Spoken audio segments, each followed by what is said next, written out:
not so much. Okay, we'll call the meeting to order. It's a regular assembly meeting, first one in March of 2020, and will the clerk please call the roll? Mark? Here. Chelsea? Here. Taylor? Here. Randy? Here. Bob? Here. Jay? Here. Jeff? Here. Okay, we have a full assembly today. It's now time for the voluntary Pledge of Allegiance. Pledge allegiance to the flag of the United States of America, to the republic for which it stands, one nation, under God, indivisible, with liberty and justice for all.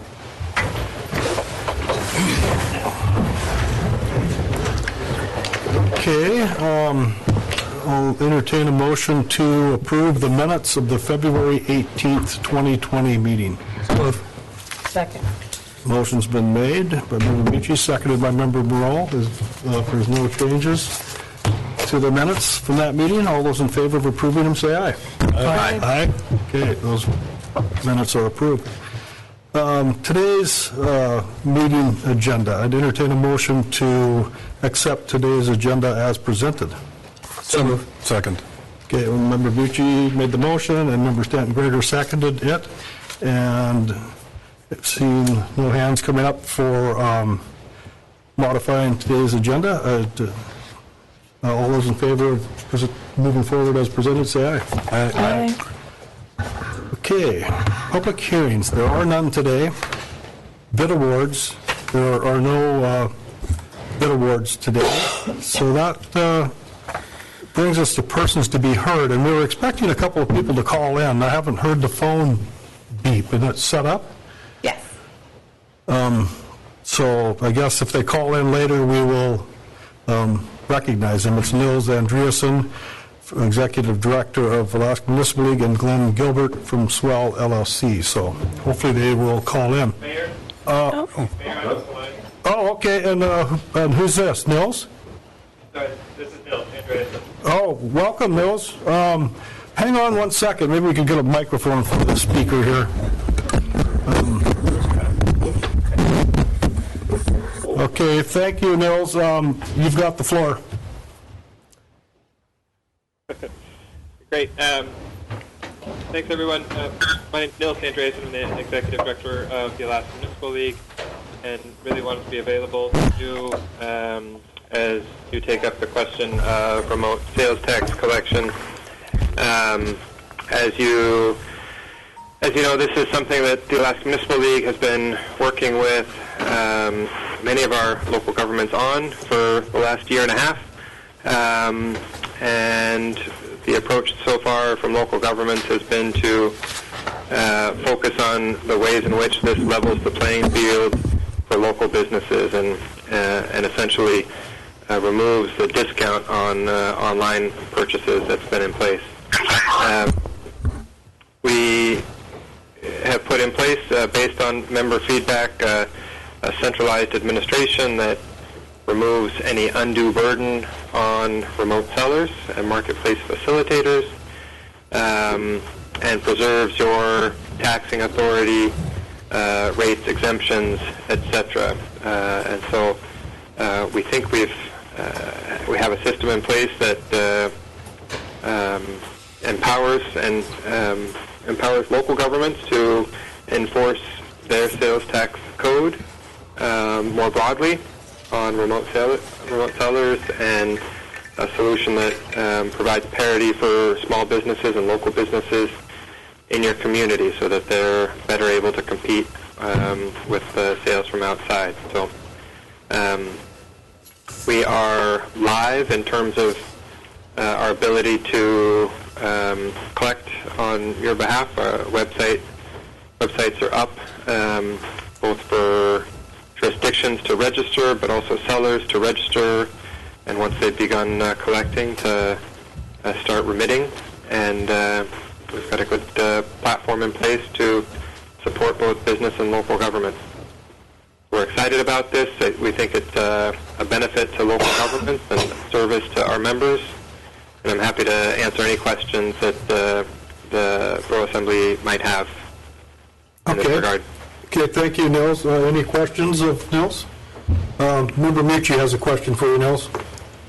Thank you, Mr. Mayor. Hey, Nels, how is this going to work if, let's say, somebody shops at an online retailer and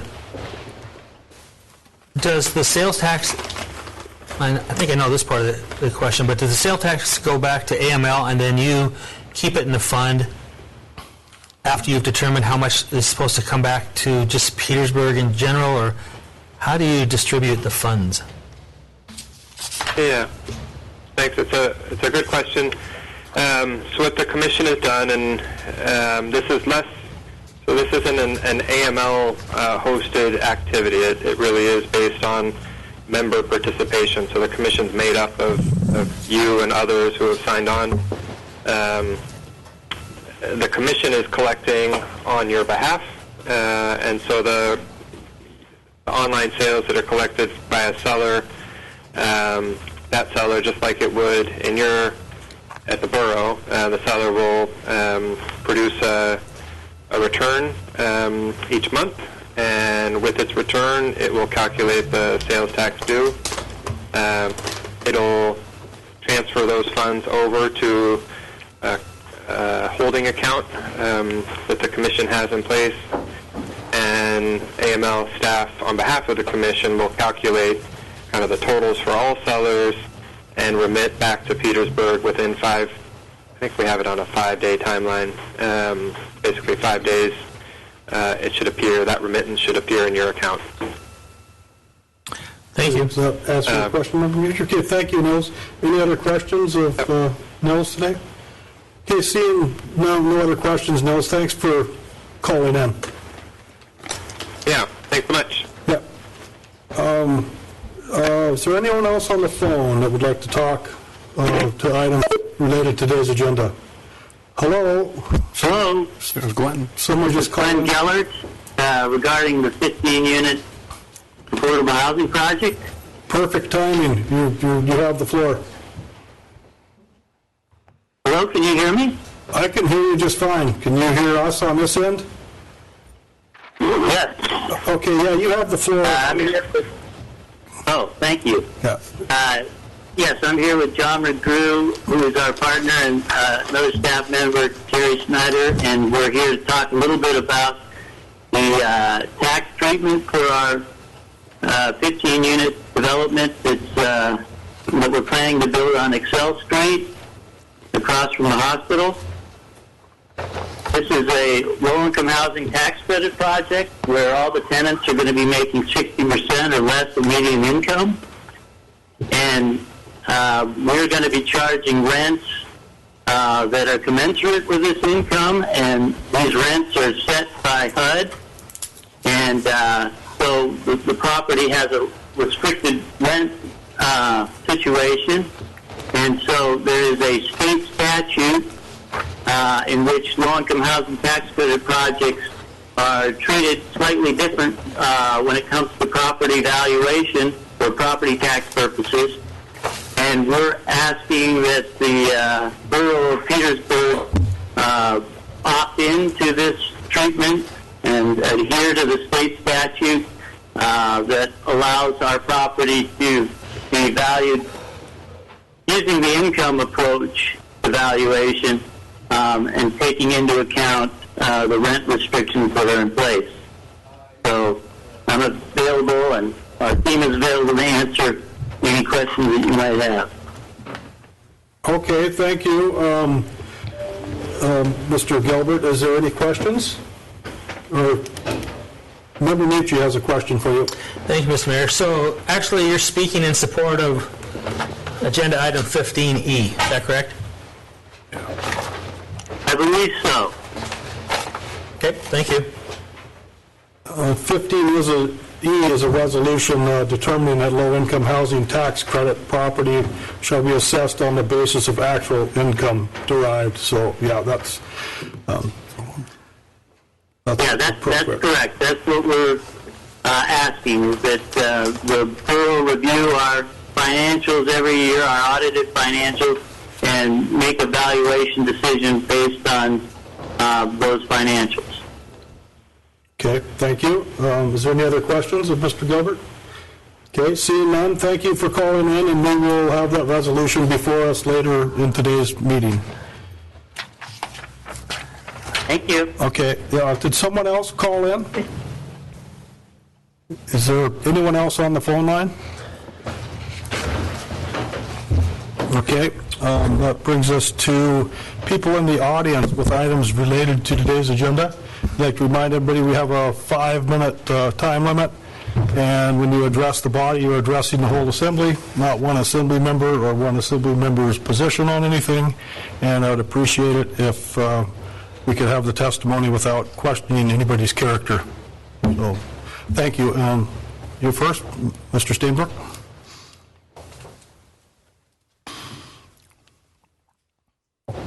The clock, yeah. State your name and who you represent, please. Thank you. Hello, my name is Mike Steenbrook, and I'm representing myself. Thank you to the Borough Council and the staff for your service and for this opportunity to speak. I would like to stand up and voice support for some form of resolution number 2020-1. The resolution before you that opposes state spending for the Cake Access Road. Perhaps the council would find Casey Knight's resolution, it's included in the letters in the agenda, one to braid into resolution number 2020-1. That's the council's privilege. Please keep this in mind in the Cake Access Road resolution process. The very clear criterion for priorities suggested in the agenda that you have before you. If you look at the top of page 5, under new business, heading capital G, and it's listed under economic priorities for Manager Giesbrecht. And at the very end of item G, there is a suggested criterion for priorities. If you take a look at that, that suggested criterion is, and I'll quote, to help decide if a goal should continue in the process, please consider the following. Is the goal realistic and measurable? Do the goals chosen make sense together? End quote. Okay, now I'll add the phrase Cake Access Road, and I'll ask these questions. To help decide if the goal of the Cake Access Road should continue, consider the following. Is the goal for the Cake Access Road realistic? Does the goal of the present project make sense? Those are my questions. Thanks again for listening, and thank you for your time. Thank you for your testimony today, Mike. Anybody else in the audience that would like to testify to items on today's agenda? Please state your name and who you represent. My name is John Murgis. I represent myself, and thank you for giving me the opportunity to speak. I am addressing Section G, Economic Development Priorities. Developing new businesses in Petersburg, such as seaweed harvesting, telecommunications, computer programming, are great ideas, but Petersburg is a commercial fishing town. Always has been, always will be. One of the primary goals you're being asked to hand over to the borough manager as an economic development priority is to recognize the 3 elements that support the fishing community. Those are harvesters, processors, and community. There is no mention of vessel service providers, such as shipwrights, boatyards, welders, diesel mechanics, fiberglass craftsmen, and so forth. Being involved in that industry for several decades, I don't recall any complaints from commercial fishing vessel owners about not being able to find a processor who will buy their fish, or lack of community support. But I hear many complaints about a lack of vessel services and having to go out of town for those services. The suggested solution in your agenda today is to form a processors working group to better support the Petersburg fishing industry. Again, there is no mention of marine service businesses. nor is there any mention of the Petersburg Ports and Harbors Advisory Board. So let's take a look at the recent proposed Scow Bay project, which had good intentions of supporting commercial vessel owners and vessel service providers. But as the project plans developed, many of the operational plans were difficult to vessel owners and vessel service providers. Although the Scow Bay turnaround facility is owned and managed by the borough and is clearly a port and harbor facility, borough staff insists the Scow Bay turnaround is out of bounds for the Ports and Harbor Advisory Board. And instead, the facility is reserved for the Petersburg Economic Development Council. Compounding the problem, the Petersburg ordinance establishing the Harbor Board does indeed restrict subject items only to those set by the borough manager or the harbor master. The board is made up of mostly commercial fishing vessel owners who have deep, very deep talent and experience. I think it would be a mistake not to involve them or vessel service businesses in your recommended solutions. I also urge you to review and lessen the restrictions in the ordinance governing the Harbor Board. Thank you. Thank you, Mr. Murgis, for your testimony today. Is there anyone else in the audience that would like to testify regarding items on today's agenda? Mr. Beebe? Hello, my name is David Beebe. I'm representing myself, and I appreciate the opportunity to speak. I'd like to give a bit of a report of my cursory investigation of the principals weighing in on their piece of the action of the highly questionable Cape Petersburg intertie / biomass power generation plant / Cape Kupernoff Road / shuttle ferry scheme. I find the $40 million, or whatever remains of it, to be highly speculative, especially during a protracted state fiscal crisis, when the state cannot even cover essential services expected of civil government. To do so requires active denial by elected representatives of the long-standing, thoroughly discussed and presented public concerns and priorities.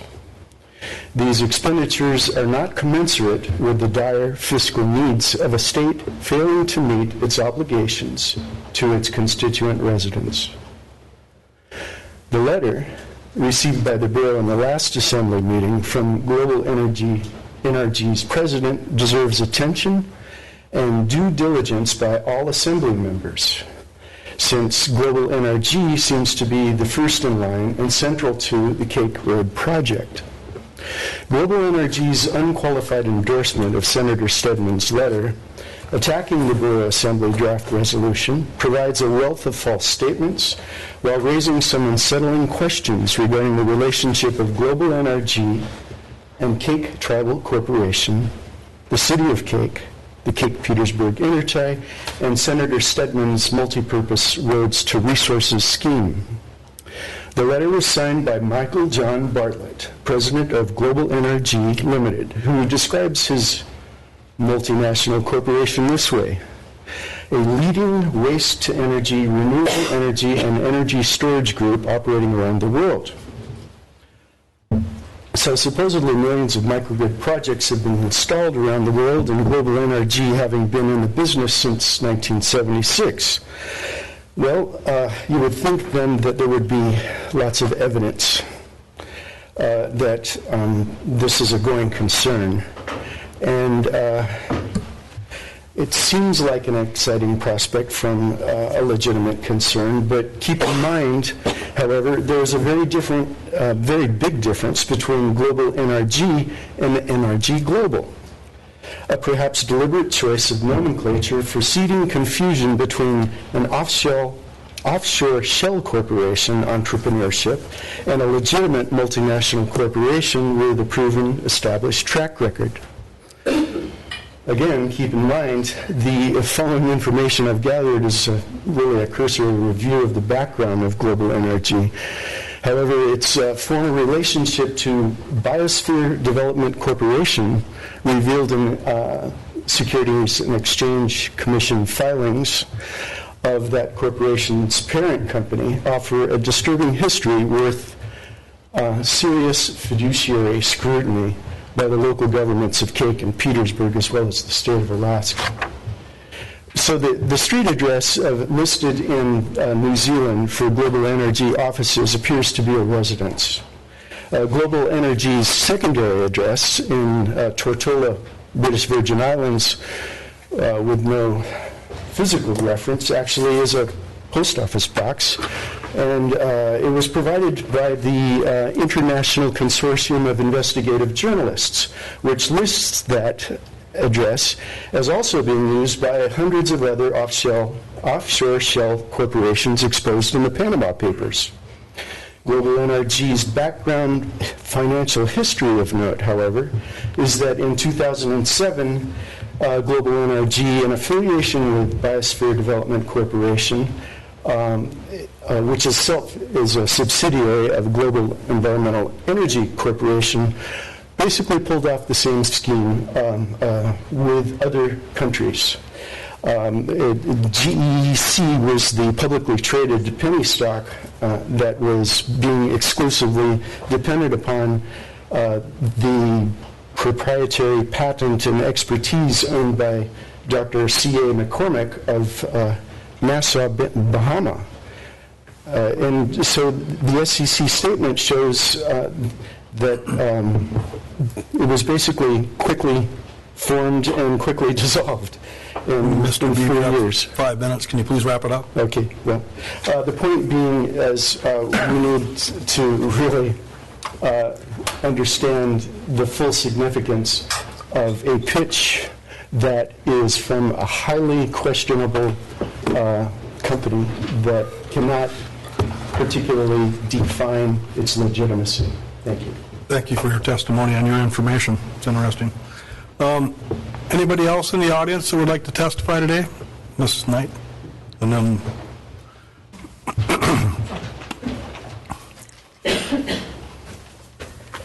Good afternoon. My name is Becky Knight. I'm speaking for myself. I support the resolution regarding the Cake Access Road project before you this afternoon. I request that you request that the $40 million be returned to the general fund and be used for legitimate, genuine needs, not wants for Alaskans. A no vote by the majority would send the message that there is no fiscal crisis in our state or borough, and it would be irresponsible and foolish.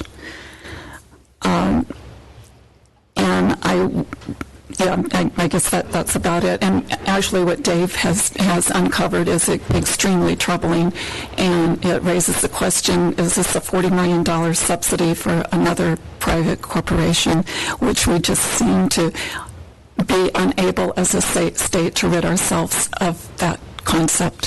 Thank you. Thank you for your testimony. Amber, do you want to?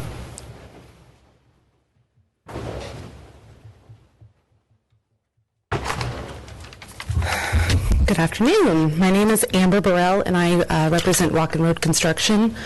As some of you may not know, we build roads. We've worked on 2 of the 4 roads that SB 160 appropriated the funds for. I can tell you firsthand the amount of money that comes into communities while the roads are being built, as well as the infrastructure and importance of having them after they're built. I think the reality is that if we vote this down, we're never going to see that money again. It's going to go somewhere else. We're 10%. Southeast Alaska is 10% of the entire state of Alaska. The fact that we got a $40 million road is huge. I really think we do not want to send that message that we are not open for business. We do not want growth. We do not want to expand. We just had the turbine for the Gunnock Creek Hydro project last week. That project is not going to give them enough power. Their power rates are still going to be very high.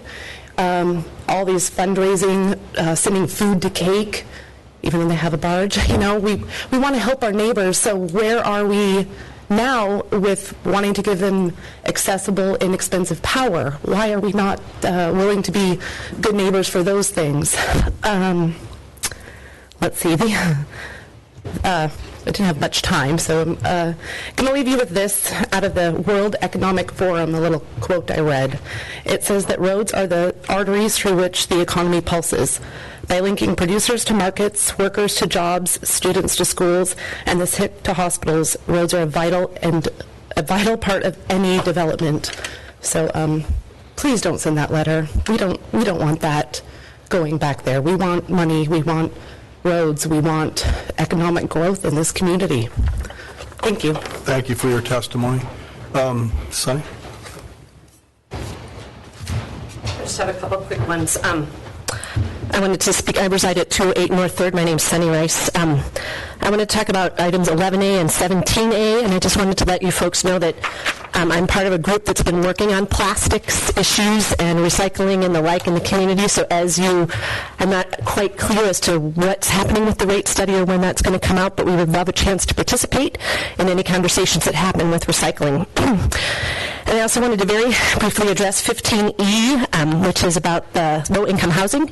I had understood that there was going to be a public meeting, and I didn't have a chance to ask my question. I may have missed that meeting. But just my basic question is for you folks to please ask the developers is, are they getting tax breaks just to build, or do they get some tax breaks based on the amount of maintenance? My concern is they may get a bunch of money in tax breaks to build something and then not have any financial incentive to maintain it. So if you guys could just keep that in mind as you start having those discussions, I'd appreciate it. Thank you. Okay, thank you. If it's of any consolation, Ms. Rice, I had a conversation with someone that works for the Rasmussen Foundation, and they've worked with Swell LLC, and they are highly recommending, and they're very credible in their opinion. So that's great as long as they maintain ownership. So I just think if we're going to give them incentives, let's make sure they're going to keep a nice thing that we want our low-income people to be able to live in. Okay, perfect. Got it. Thanks. Anyone else in the audience that would like to testify to items on today's agenda? Anyone else want to speak to any item on today's agenda? Okay, we have 3 letters that were sent to us. I'd like the clerk to, they were too late for the agenda. I would like to have her enter those into the minutes.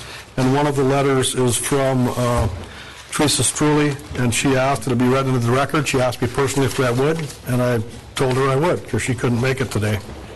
So this is her letter. Hi, I'm Teresa Struley, a resident of Petersburg, and have lived in Alaska for over 35 years. I'm writing in support for the Cake to Kupernoff Road Project, or Cake/Kupernoff Road Project is how it's written. Myself and my family have lived for over 20 years in Petersburg. During this time, I have seen many changes in the community, upgrades to sewer, water, remodel of clinic, new pool, improvements to the schools, city offices, and jail, and numerous others. Excuse me. I remember the school district was over 700 children. The fishing industry had many record years. The timber industry was active. More construction projects were going on in the area and more dollars being spent in the community and outlying communities. Now we are seeing a decline in the fishing industries. Fish numbers are down, making it less lucrative for some fishermen. Some have moved to new fishing grounds, and with this, some of the dollars may not be returning back to the community. Just hang on a minute on the phone, please. I can recall several years ago when the city hired a consultant to look at the economics and future businesses opportunities in Petersburg and how we could encourage growth. I remember the city was encouraged to diversify and not to depend on one or a few industries. Now we have an opportunity to develop a new connecting road system to another community. With this road comes jobs in construction, maintenance, a new transport business, potentially a great opportunity for someone in town to start a small ferry. Van services, taxiing residents to both communities, hunting, recreation, logging, mineral development, future hydro projects, ecotourism. I'm sure there are many more that could be possible. With new jobs comes additional dollars that circulates through the borough. These tax dollars are then used for our schools, roads, hospital, future development needs. The dollars are spent at Trading Union, Hammer and Wecon, Inga's, Lee's, Petro, the coffee shops, bars, gift shops, etc. We all benefit. I have spoken with friends and residents of Cake. They support a connecting road that could help future opportunities for the community in future. Their amenities are very limited, and they would like to be able to use more of our services. I have spoken with many locals, and they are looking forward to using this new road system. When you meet at your next Borough meeting, which is today, I hope you look to the future and see this project as the opportunity for economic growth, for the good of our community, and for the people of Cake. Thank you, Teresa Struley. There's other letters listed on the agenda today, if anyone so feels they'd like to read those. So they're in the record already. I think they've been there since the last meeting. So one more time, I'll ask, is there anyone that would like to testify to items on today's agenda? Is there anyone on the phone? You hear it beep, or is that just my imagination? I've been hanging on. Okay, thank you. Not good with techie stuff. Okay, next item on the agenda, persons to be heard on items unrelated to today's agenda. Anybody in the audience like to speak to that? Mr. Beebe? Thank you, Borough Assembly members. My name is David Beebe. I'm representing myself, and I'd like to preface my comments with I've had 12 years in the medical field as a Vietnam-era veteran, and I'm quite familiar with what I'm about to speak to in regards to its importance for the Assembly. I think it's time to do a quick little reality check. The novel coronavirus outbreak is definitely nothing to sneeze at, nor pretend that it's just somebody else's problem. It's rapidly becoming a fully globalized problem of severe consequences, and given the findings arising from the Washington State, as reported this morning in the Washington Post, and the degree of national and international winter travel of Borough residents of Petersburg, the Assembly really needs to quickly adopt a forward-thinking action plan regarding the stockpiling of medical supplies and cross-training of specialists in essential functions such as power and water treatment plants. And I think a good place to start for the funding of this would be a reappropriation of the $40 million that is otherwise going to be speculatively spent elsewhere. I think we have a very serious health problem to consider that is going to happen on a community level, as referenced by the CDC and everyone else, that has positions of authority in the severity of this coronavirus outbreak. And I really think you guys need to step up the game, because it is emerging, it is very real, and it will have severe consequences on this community. Thank you. Thank you for your feelings on that, Mr. Beebe. Is there anyone else in the audience that would like to speak to items not on the agenda? Mrs. Knight?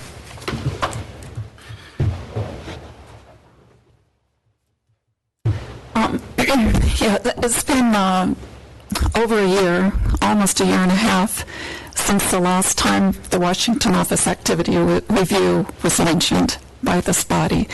At the last time it was mentioned in November of 2018,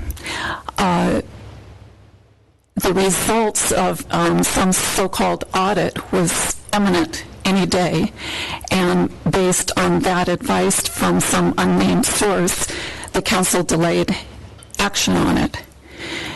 So then shortly after that, well, last fall, the regional forester was here and claimed publicly right there, a few feet away, that the results of a supposed audit were due out in about 2 weeks, but he wasn't promising anything, and that was, I believe, October. So speaking of jobs, road jobs and so on, there are tons of culverts on our forest road system that could be repaired in our local road system. The Washington Office Activity Review revealed $2 million worth of losses for restoration jobs, culvert repair being one, that could be hopefully somehow reconstituted back to the public. And it was $1.7 million for the Big Thorn timber sales. So it was almost $4 million for our local communities. I hope that your body at the next meeting, there'll be some kind of concrete action to ask for the results of this supposed audit. Or actually, I think it's beyond. I mean, your body's asked so many times now, it's almost beyond ridiculous. And I think that you should go to the Office of Inspector General. Every department in the U.S. government has an Inspector General. The Forest Service is under the Department of Agriculture. Go to the Agriculture Department, Office of Inspector General, and ask for an independent audit. No agency people involved. And, we could bring a lot of money back to this town if that's what we're really worried about. Otherwise, all this talk about fiscal crisis, I guess, is just totally meaningless, and we should just keep spending like there's no tomorrow. Thank you. Thank you for your testimony and the reminder on that. So with that, I'd ask the clerk to put something on our next agenda along those lines. It makes perfect sense to me. If the Assembly's good with that. Perfect. Anyone else in the audience that would like to speak to items not on today's agenda? Okay, that moves us to item 9. Excuse me, Board, Commission, and Committee reports. There are no reports today. Item 10, consent agenda. And there are 3 items on the consent agenda. And for some reason I can't get them to show up right now. There's 2 leases and a gaming permit. And I would entertain to approve the items on the consent agenda in its entirety. But the first one is Peter Kagbola, Interior Department 2020 State of Alaska Gaming Permit. The next 2 are leases. Stikine Services lease amendment. Number 8 is a 5-year renewal, and Marwin Incorporated lease amendment number 6, and that's a 5-year renewal. So I'd entertain a motion to approve all the items on the consent agenda today. So moved. Second. Motion been made by Member Mucci, seconded by Member Tremblay. Is there any discussion? Clerk, call the roll. Taylor? Yes. Jay? Yes. Jeff? Yes. Bob? Yes. Brandy? Yes. Chelsea? Yes. Mark? Oh, yes, I guess I said yes twice. New hearing aids aren't working like they should. Okay, next item on the agenda is report of other officers, and we have a report from Public Works Director on the sanitation rate study update. Mr. Cotta. Thank you, Mr. Mayor. The sanitation department is in the process of a rate study right now. We've engaged a consultant to help us with that study. We have had 2 review meetings so far and another one scheduled for Friday where we're just going over a lot of basic information, trying to fill out some different scenarios. Right now we're looking at 4 different options for the sanitation program going forward, and they all kind of revolve around recycling and what happens with recycling. One option we're looking at is status quo, which would be continuing with recycling with no changes. A second option is to continue with commingled recycling and picking up that recycling, but reducing the number of pickups in combination with eliminating the low-value commodities from the recycling stream.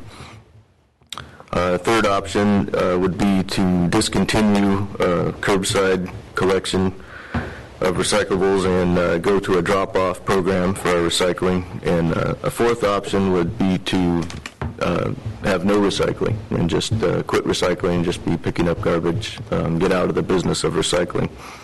So those are the 4 options we're looking at, and that should allow us to give the community a good spread of, what the rates look like if we make no changes versus what they look like if we make radical changes, and a couple options in between. So right now, we're still compiling data to fully develop each of those budget scenarios. What we've seen, preliminary look at things, looks like, rate increases are likely to fall somewhere between 1.5% and 5% per year, just depending on which scenario we end up landing on. But those numbers are just, like I say, they're tentative numbers. We'll have something firmer, hopefully, first part of next week. Okay, thank you for that. Is there any questions of Mr. Cotta? Member Lynn? Yeah, just a question, Chris. When do you expect to have the completed study and, that we can take a look at? Well, I'm hoping to have it at least drafted up first of next week. Our next review meeting is on Friday. I think by that point we'll have a lot of, if not all of the data that we need to plug in to our rate study to get the proposed rates for each scenario. And so I'm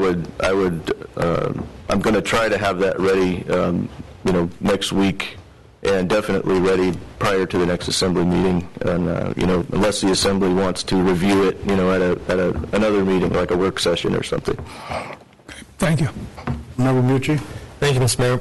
Yeah, so Chris, when this gets ready to be released or is released, are you going to have it on the Borough website so folks can take a look at it?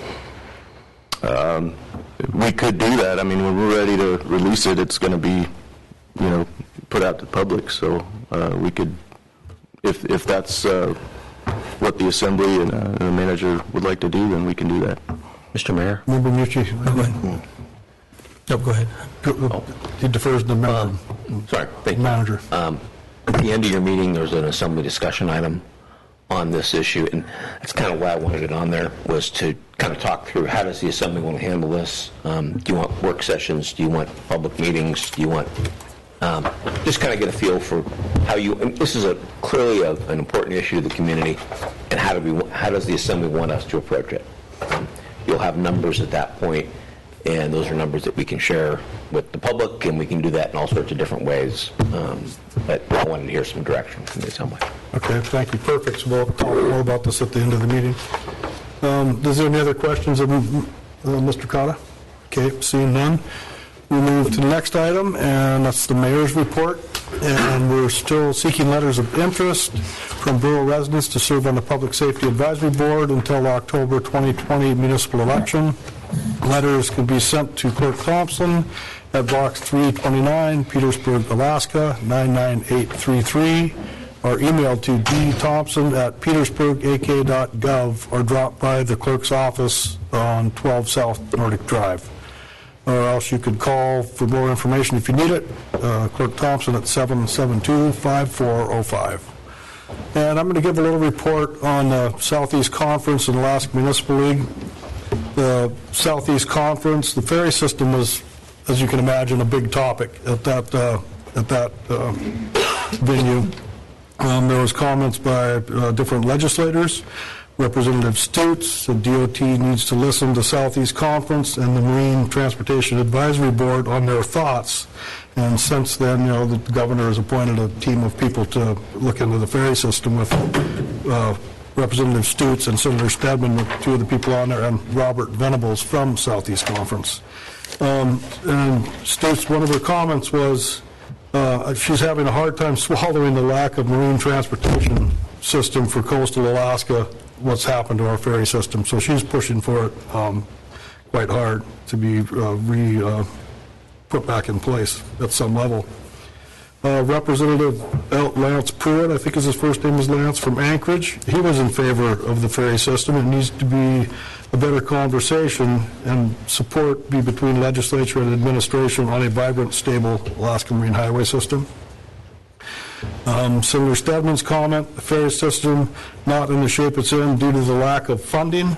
DOT is not spending the dollars available that could be used on the ferry system, and we'll see how that all moves forward. Everybody's watching. It sounds like the one ferry is going to start service again in 4 days, 3 days up in the Lynn Canal area. The PFD was discussed there, but mainly it was discussed at the last Municipal League, so I will talk about that issue on the next report, and that's on Alaska Municipal League.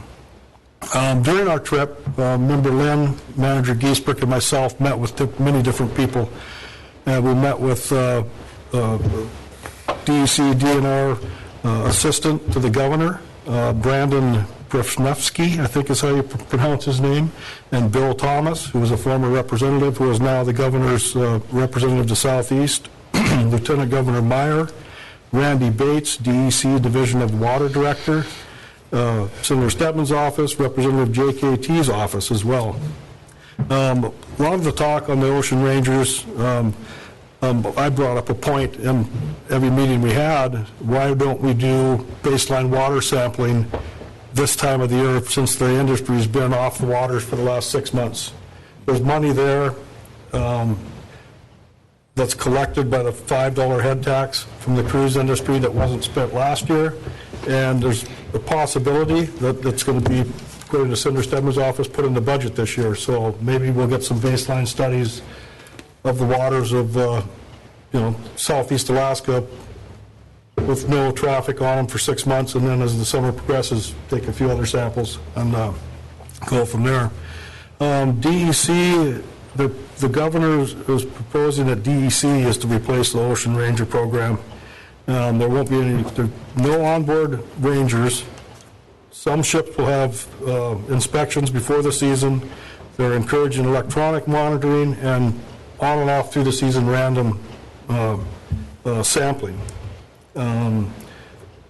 Anyway, back Ketchikan has sent a letter to the legislature opposing the removal of the Ocean Ranger program, and if it is to be replaced with something else, that there's a suggestion that the money that the industry collects go into a fund where communities, municipalities can apply for loans on that to improve their wastewater systems to help with increased traffic. Another thing that we talked about a lot, and I think we're going to discuss later in today's meeting, one is the Ocean Rangers as a discussion item, and two is the State Transportation Improvement Plan, STIP. And it's open right now for comment until March 2020, and this plan is for 2020 through 2023. And I found out today how you get on this list from our lobbyist, and you actually have to get put on the list by DOT. And when the legislature appropriates the money to spend on the projects, they go back and forth, but it's very unequal how much money from this $550 million a year that comes from the federal government for transportation into our state, how it gets dispersed between rural and communities and urban. So if you look at the STIP plan online, they kind of break it down where the money's going for the next, where they want the money to go for the next 3 years. And we can comment on that at the next meeting. Maybe we'll have more numbers. Senator Stedman's office is putting together, trying to put together, they're very busy, of course, like any office in the legislature, a spreadsheet of the money and where it's going. So that would be interesting to have. And there's another thing that is happening with this STIP money. What they're trying to do now, what they are doing now, it's called Advanced Construction Funds. And it's a financing tool similar to a credit card. So basically, you borrow against the future federal money that's coming into the state.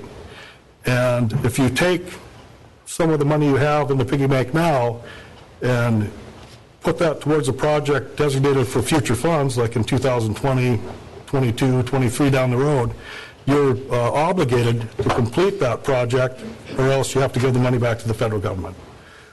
So it's kind of concerning, and especially when you look at the list and see where some of these advanced construction projects are slated for. So hopefully in our discussion later in this meeting, we will come up with a plan for maybe some kind of a comment on that at the next meeting. Senator Murkowski addressed the crowd, talked of the need for the Alaska Marine Highway System for the for the coastal community. She mentioned a highway bill they're trying to push through that would help the marine transportation system, and I don't know if that's federally wide, or if it's designated for just Alaska and Alaska Marine Highway System. The governor visited with us the last day at the Alaska Municipal League, and prior to his meeting, there were legislators that talked about the fiscal situation and how if we back pay last year's shortage by the formula on the PFD, plus fully fund the PFD this year, we're going to be $2.5 billion in the red from our savings. So that's a big issue again in the legislature. Probably the biggest issue as far as funding is what to do with the PFD. So there's a few other things I could touch on, but those I felt were the most important to us at this time. Member Lynn or Manager Giesbeck, do you have anything to add about our meetings? Not really. You covered it very well. I mean, I think it was nice to see the legislators from both parties get together and at least at this point be very willing to talk to each other.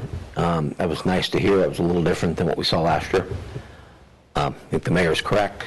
The core issue is going to be what they do with the dividend. Pick a number that they threw out, and at a $400 to $500 dividend, budget's balanced. Anything above that comes right out of savings, up until like the mayor's point that where they're actually overdrawing the savings. And we had the budget director basically say, the OMB director, say that they're now at the lowest level for the savings account that the state can actually afford to do. In other words, it's affecting their cash flow. So paying payroll and things like that. So they're not definitely overly happy about drawing against the savings. So it should be interesting. So any other, Member Trump? Yeah, on the topic of the state budget, did any of the legislators talk about the viability of the oil tax rebate, taking away the tax credits for oil companies? Oh, that incentive for Alaska's fair share? Yeah, Senator Stedman mentioned it, but he mentioned that since it's on the ballot, they may not do anything about it at the legislative level, but I didn't know, since you heard from other legislators, if they spoke to it at all. It isn't anything official by the legislature yet, but it is being discussed. Okay. So, yeah, and it looks like that in the news clip this morning was could be allowed to go on the ballot this fall, so that'd be good. Member Lynn, you have anything? The only thing I'd add to what you said was I came away with the feeling that we're going to have the school bond debt, the same as it's going to be like last year. We're going to pay for half of it. And I don't think that's going to change in the legislative process. That was the gist of the conversations as well. Yes. That I got. Yeah. So is there any questions? Sure. Member Mucci? Sure. Just a question from Member Lynn. So does that mean, do you anticipate us having a meeting to raise property taxes again around the 4th of July? I hope not.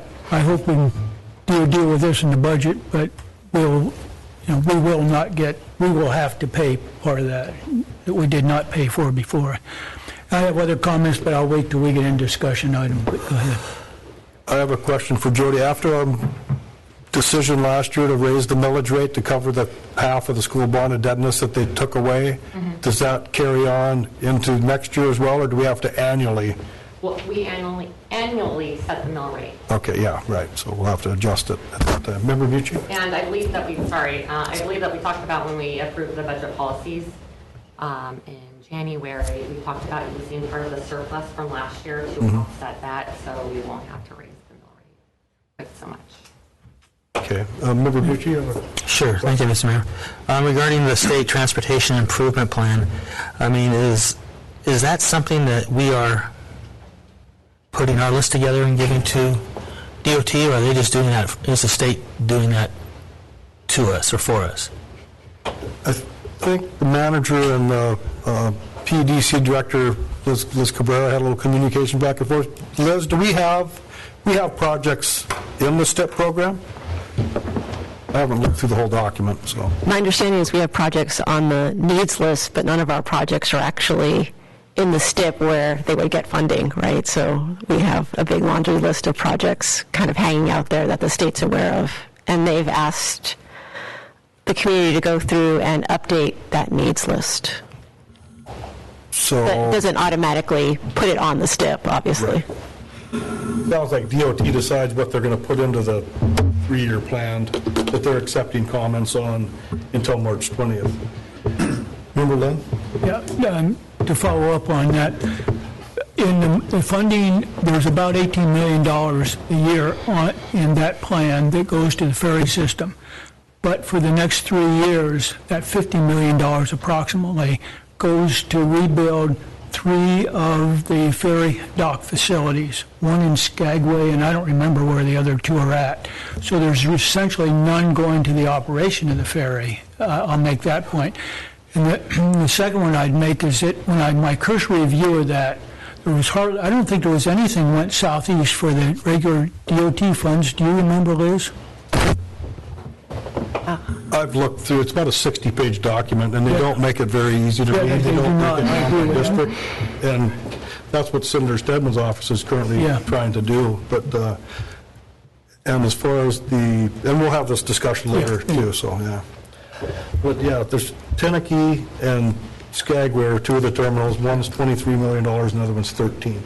Yeah. Yeah. Member Michi?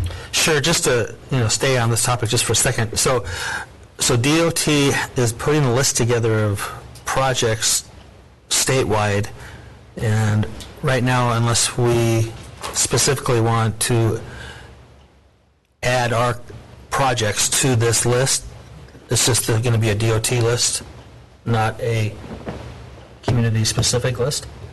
If I may, Mr. Mayor. Maybe Steve has the email that I had sent out to the Assembly before about this is it's more about just, number one, you can comment on what they're doing, but number two, also, are there, transportation-type projects that we want to just queue up?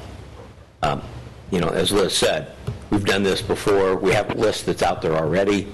None of our projects get funded, and I don't think that's going to change. I'm not sure we can do anything about it, but, wanted to make the Assembly aware that there is a list out there. We can add more projects to it. We can modify the ones that are out there, and we can, potentially, notify our delegation that, hey, we'd like support on our projects. But at this point, Senator Stedman's office has been taking the lead on this and was trying to put a report together when they had some time to kind of show this breakout. And I think it sounded like they were going to fight this at that level, where all of Southeast was not getting very much, and they wanted to point that out to DOT and the folks who are making those decisions.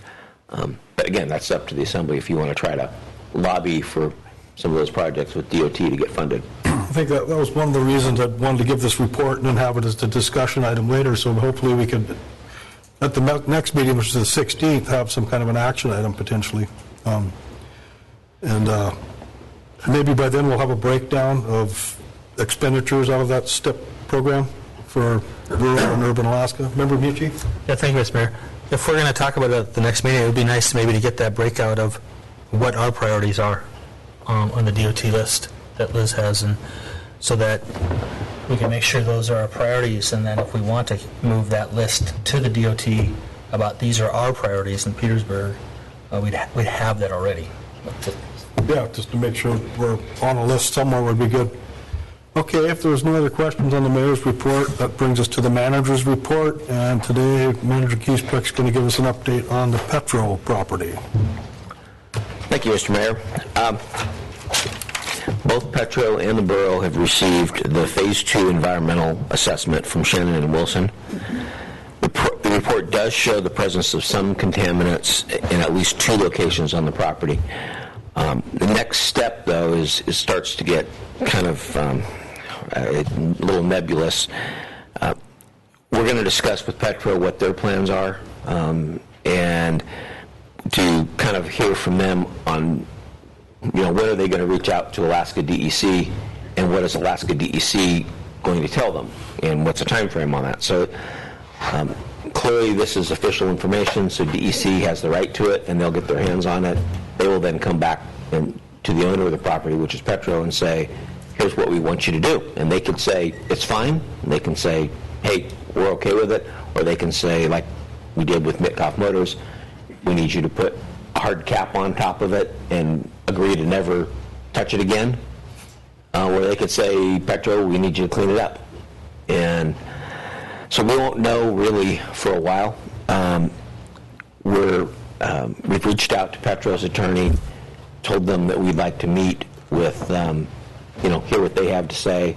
And in the meantime, Sarah and I may enlist some help, some of the department heads, are going to try to talk to the Shannon and Wilson people next week and just see, what they have to say as compared to this very technical report that they mailed out to everybody. It's 192 pages long. I haven't printed it for that very reason. I think I did send it out to everybody, and I can resend it if you didn't get it. So right now, it's kind of a wait and see next stage in the process. Okay, thank you, Steve. Any questions? I guess we'll wait and see how it progresses. Okay, next item on the agenda is 14, unfinished business. Ordinances for third and final reading. There's one today, and that's ordinance 2020-02. This is an ordinance amending Petersburg Municipal Code, Chapter 14.20, titled Municipal Harbors, to add various rental, change, and cancellation fees. I'd entertain a motion to approve this ordinance in its third and final reading. So moved. Second. Motion been made by Member Mucci, seconded by Member Norheim. Any discussion on ordinance 2020-02? Clerk, call the roll. Chelsea? Yes. Taylor? Yes. Jeff? Yes. Mark? Yes. Bob? Yes. Brandy? Yes. Jay? Yes. Okay, that is finalized. Okay, and I've been asked that we take a 5-minute break, so we will return at, let's say, 2:10. 1:10? 2:10? 1:10. Oh, yeah, Take lunch? we're taking an hour. Thank you for the correction. My earrings won't work and I can't see. But we'll start again anyway, and the assembly is seated at the dais again, so that brings us to new business. First item under new business is ordinance 2020-03, an ordinance adopting the Alaska Remote Seller Sales Tax Code and amending provisions of Chapter 4.28 for the purpose of consistency. I would entertain a motion to adopt this ordinance in its first reading. So moved. Or second? Second. Motion been made by Member Mucci, seconded by Member Stanton Greger. Is there any discussion? Member Mucci. Thank you, Mr. Mayor.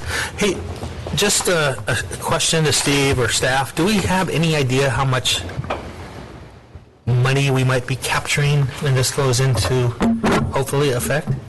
Jody? There's a broad estimate. They say between 5% and 30% of what we're currently bringing in now, which we bring in $3 million. That would be between $150,000 and $900,000. So there's a wide, really no. I mean, we don't really know, maybe, and it's different for every community, right? If smaller communities on islands probably order more online than someone in a larger community that there's more products available. So only time will tell, I guess. Member Mucci? Thank you, Mr. So how is it determined that what retail sellers are, who puts a list together of the companies that are not charging tax? Or do they just go through some monster retail catalog? And how do they determine, or how do they find out that information? So it's going to be larger vendors, right? Because there's a threshold. You have to have at least 200 sales in Alaska or over $100,000 of sales in Alaska in 1 year. And so that way it doesn't place an undue burden on small businesses selling into Alaska that wouldn't be able to handle all of our different tax codes. A lot of it's word of mouth. We know the basic ones, the bigger ones, and I think as time goes on, more and more will be added on. Cool. Thank you. Okay, any other discussion? Clerk, call the roll. Brandy? Yes. Mark? Yes. Chelsea? Yes. Bob? Yes. Jay? Yes. Jeff? Yes. Taylor? Yes. Okay, ordinance 2020-3 passes unanimously in its first reading. The next ordinance is ordinance 2020-04, an ordinance amending Petersburg Municipal Code, Chapter 3.48, titled Parks and Recreation Department to reflect borough incorporation. Entertaining a motion to approve this in its first reading. Second. Motion's been made by Member Bucci, seconded by Member Tremblay. Excuse me. Any discussion? Member Stan Greger. Yeah, just to clarify for those listening at home that all this does is changes language, like it says, from city to borough code. Just a housekeeping endeavor. Okay, good clarification. No other discussion. Clerk, call the roll. Okay. Jeff? Yes. Jay? Yes. Taylor? Yes. Kelsey? Yes. Mark? Yes. Bob? Yes. Randy? Yes. Okay, that also passes unanimously. Next item on the agenda, Resolution 2020-01. A resolution opposing the expenditure of millions of state dollars. No, not skip on over there, Mr. Mayor. God, I'm trying to get done with the meeting. All right, we got it. Sorry, I'll backtrack. There's another ordinance, 2020-05, an ordinance adopting a new Petersburg Municipal Code, Chapter 3.49, titled Parks and Recreation Advisory Board. Entertain a motion to approve that as first reading. So moved. Second. Motion's been made by Member Tremblay, seconded by Member Bucci. Discussion. Anybody like to talk to this? And this would form a new Parks and Rec Board, correct, for the borough? Yeah. Since I brought the idea forward, I just think it's a great idea. I'm happy to hear if anyone, for some reason, doesn't. The initial group would be appointed after the 3 readings of this ordinance. They would be in place until the election in the fall, and so as people hear us talking about it, they can think about it in those 2 sections. That first group would be probably part of a hiring committee for the new Parks and Rec director, and then the second wave would be the duly elected kind of ongoing advisory board. And it's a 5-member board. I've spoken to a few people that are interested in one or other or both of the boards, and considering there's so much infrastructure and so much at play with the department, to me it seems overdue, so I'm excited for any discussion on the topic, if there's any. Any other discussion? Member Lynn. You know, I talked to Donnie Hayes and I talked to Chandler when they were Parks and Director, particularly about this type of a setup. Neither of them felt that it was really necessary, and in addition to that, they thought that, we had a lot of participation when we had an issue that people didn't like, and after that it fell apart. So I'm really not overly enthused about forming another board. The other part of that is that when we go back to our Public Safety Advisory Board, we've had people, because we didn't agree with some of the things that came up, or the chief for that matter, they resigned. And so I'm not overly for, I'm not overly against it, but I do think there needs to be an amendment made in there. That amendment would be that if that board does not meet, have a full quorum to meet in a particular year, a calendar year, then it's abolished. Any other discussion? Member Morrell? I tend to agree with Member Lynn on this one. I think that it's a great idea, but if we don't have the people that are willing to fill it, then I think there needs to be something in there that removes the advisory board. Member Stanton Greger? Thanks, Mr. Mayor. Yeah, I mean, we've got 3 readings of it, I think. Just thinking out loud from Member Lynn at the public hearing, if we hear any feedback, be perhaps a great time to add an amendment in there, which I would definitely support. I'm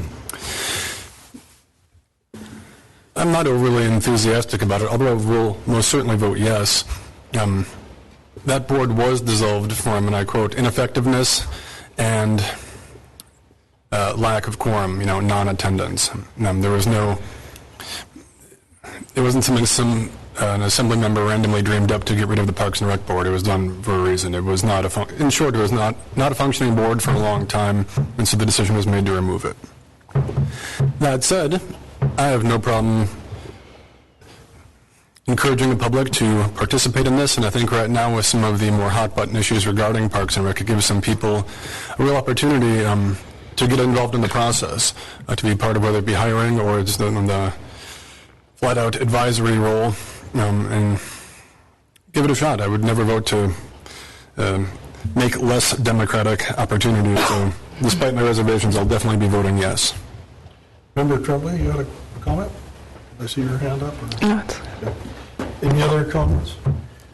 Member Mucci? Yeah, thank you, Mr. Mayor. I'll probably be voting for this, but, I followed this issue for a long time here, and, we had that group that was the Friends of Parks and Recreation, which was kind of modeled a little bit after Friends of the Library, and, most of the folks on there didn't really want to, they weren't interested in the long-term planning of it. They were just into projects, and I share Member Lynn's reservations that, we'll put this board together, and if we can't get anybody to sit on this board, we can appoint a few people, this, that, the other, but if we can't get people to run for this office, then we're no better off than we were several months ago. Like everybody else, I've probably had lots of comments from folks who'd like to be on the hiring committee, or, and we're getting lots of feedback from the community about the direction that we're going. Steve's doing a great job kind of digging in and kind of seeing what we're doing and what's effective and what's not. I don't want to see those efforts be derailed, but like Bob, I could go either way on this. Thank you. Well, and Member, did you have a comment? It was just Member Norrie? Mostly I'd like to see it move on to the next one so we can get some real comments and thought on it, because as far as nobody being interested in running for these positions, my understanding is this board would have access to a lot of information from the director. So when we had that meeting where the director tried to present all this information to a room full of people and they hijacked the meeting and didn't want to listen, I'm kind of assuming that those people would be interested in being on the board and they would actually have access to that information instead of shutting the meeting down. Okay. If there's no other comments by the Assembly, I'm kind of feel the same way as Member Lynn. I was there when the borough was formed. We certain advisory boards at the time that were not appearing to be doing their job. We disband them, but I'll vote for it in the first reading, see what kind of public comment we get at the second meeting, and then and go from there. But I think, like Member Lynn, I would like to see some kind of a amendment in here where it says if there is no meeting within a certain length of time, then we disband the board again. But that's just my opinion. Member Tremblay? Yeah, it's interesting we keep bringing up its history of having boards and then the boards dissolve, and one of those maybe it's partly because that happened that we're in this position, either how the board was acting before made itself, maybe they were victim of their own success, things were running too smoothly, so they seemed like they weren't needed, and now it's easily one of the top 5 topics that people want to talk to me about is what's going on at Parks and Rec, and so that's why I felt like this was needed. And so I'm not sure if the grandfathering or the amendment regarding its automatic dissolution would be necessary. That would be another topic of borough conversation, right? The same thing with the historical committee? And yeah, so we've had other committees that we've reevaluated right after that initial dissolution, or to make that happen. So I hear the concerns and definitely open to those amendments, but right now it morphed in, the Parks and Rec department has morphed into different iterations of itself, and I've heard from staff that they would like opportunities for public input, because right now it's basically they deal with public input on a case-by-case basis. There's no opportunity for those constant public meetings and constant public oversight, and so what could be avoided if we had those set up kind of on a consistent basis would be really nice. So open to suggestions, open to amendments, and hopefully more people consider if they want to be part of earlier or later groups, because yeah, I think any opportunity for more public input on this level is good. Okay, so I'm going to ask the clerk to call the roll on ordinance 2020-05. Taylor? Yes. Chelsea? Yes. Bob? Yeah. Jeff? Yes. Randy? Yes. Jay? Yes. Mark? Yes. Okay, so that ordinance passes unanimously as well.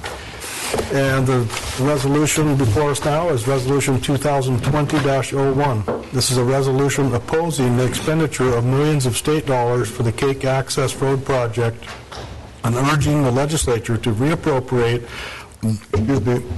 the balance of the original $40 million appropriation to the Alaska Marine Highway System to benefit all coastal Alaska communities or to road projects within the city of Cake and or the Petersburg Borough. I'd entertain a motion to approve this resolution. So moved. Second. Motion been made by Member Stanton Gregor, seconded by Member Tremblay. Any discussion?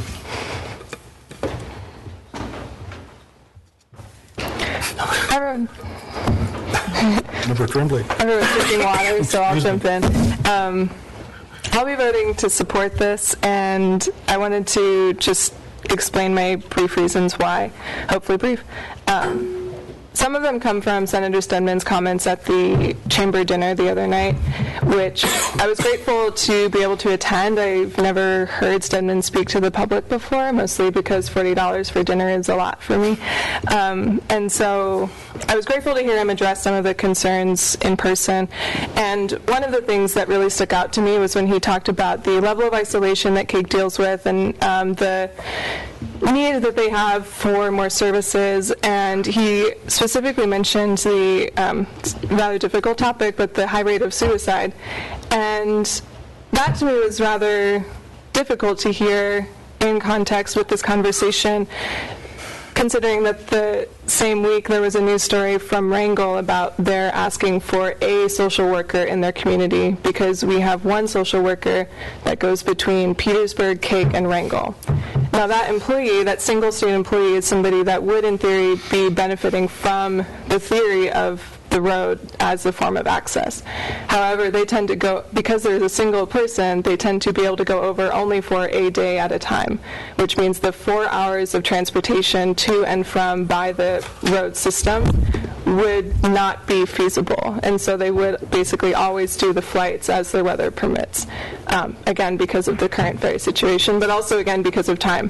And so some napkin math showed that $40 million we would be able to pay a single social worker over 660 years or hire 250 social workers. And so given the state that our job, I see our job as the Assembly, is the legislative body for our borough. It is our job to advocate at the state and the federal level about what our actual on-the-ground immediate needs are. And given the state of the state, that's why I'm supporting this letter. Any other discussion? Member Norheim? I guess if this money, and I don't believe that they're going, even if we send a letter, they're going to do it. But if we put the $40 million back in the general fund, like was pointed out, that money's not going to come back here. I think we all know it's going to go to Anchorage, and they're going to build a road in Anchorage, like they always do. I'm not a big fan of over-the-top government spending and whatnot. A $40 million road is absolutely ridiculous, but at the same time, we have a road that was pointed out. It's a road. This is a road to nowhere. Where does our road go? Nowhere. Where does Wrangell's road go? Nowhere. I mean, Ketchikan goes to Clover Pass, but I mean, we've all got a road that doesn't seem to go anywhere by any means. So, I mean, I'm going to... That's it. That's all I got. Any other comments? Member Stanton Gregor? Thanks, Mr. Mayor. I brought this resolution forward, as folks know. My problem with the project is I don't feel it's been a particularly honest dialogue. Two opposing views today were an honest dialogue. Community member Stainbrook brought forward some concerns about the road. It's an honest dialogue. We can talk about that. Community member Borough brought forward some reasons why she thought it was a good project. It's an honest dialogue. We can agree or disagree on those, but those are honest dialogues. Some of the points raised in these are not, and that's why I brought this forward. I'm going to address a few of them. Statement number one that was made, has been made, is that the medevac crash of 2019 that occurred outside of Cake, that could have been prevented by this, having this road in place. That's patently false, of course, and I won't beat that into the ground, but I think it takes It would take a DOT expert to know that if there's a true medical emergency, you're going to be calling in a flight. You're not going to be putting somebody in an ambulance and bouncing them down a bumpy road in hopes that somebody in a landing craft is there to pick you up at 2 in the morning if the road's even open. So argument number 1 is clearly false. Another argument was made why this road would be important was in terms of improved safety and trooper service. And again, that's just not an objective reality. If there's a true public safety crisis and it's flying in, or if there's an EMS, EMT thing, they're going to helicopter in and get somebody. Again, the trooper's not going to hop in the trooper boat, go to 12 Mile and hope somebody's there to 12 Mile Creek and hope somebody's there to pick him up and hitch a ride into Cake to do his job. Again, that's just not a genuine argument at that point because it just wouldn't happen. And as I said, the same applies to search and rescue. That's where helicopters come into play. It's not going to improve safety on this newly constructed road for itself. Another argument that's been made occasionally is that the Cake intertie will bring more affordable power and that people of Cake deserve that. That I completely agree with. Cake does deserve much more affordable power, but this road won't do that. Look at the maps where potential interties are. This road doesn't apply to it. It's not in DOT paperwork. It's not part of this discussion at this point. It's not part of that road's purpose. So that, although I agree that we need to find a way as neighbors to help Cake get more affordable power, this road is not a part of that vision. So it won't provide that. An argument has also been made that it's really not our place to weigh in on this. This is this Cake's project. The road's within our borough. I think it's not really our place. I think it's our responsibility to take some sort of opinion on that because, again, it's within our borough boundaries and it's $40 million spent on transportation within our borough boundaries. That falls well within our purview. Another argument has been made that if we dump this back into the general fund, that it'll just go away and we won't see it. Quite possibly. I would never argue that point. But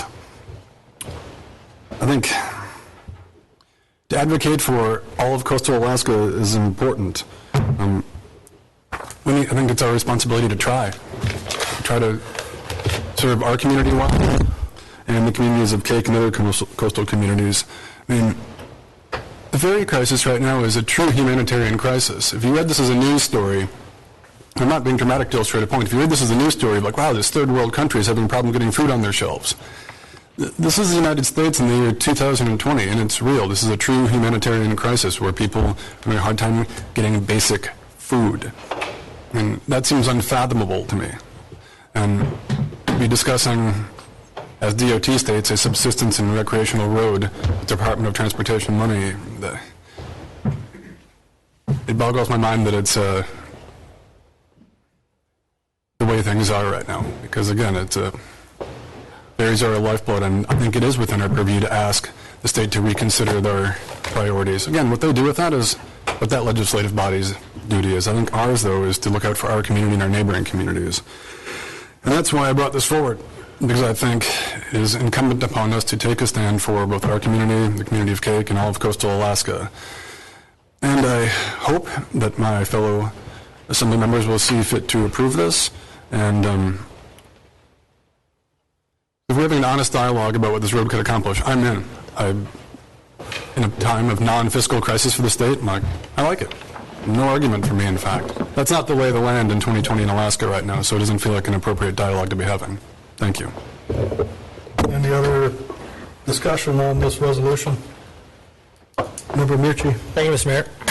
Yeah.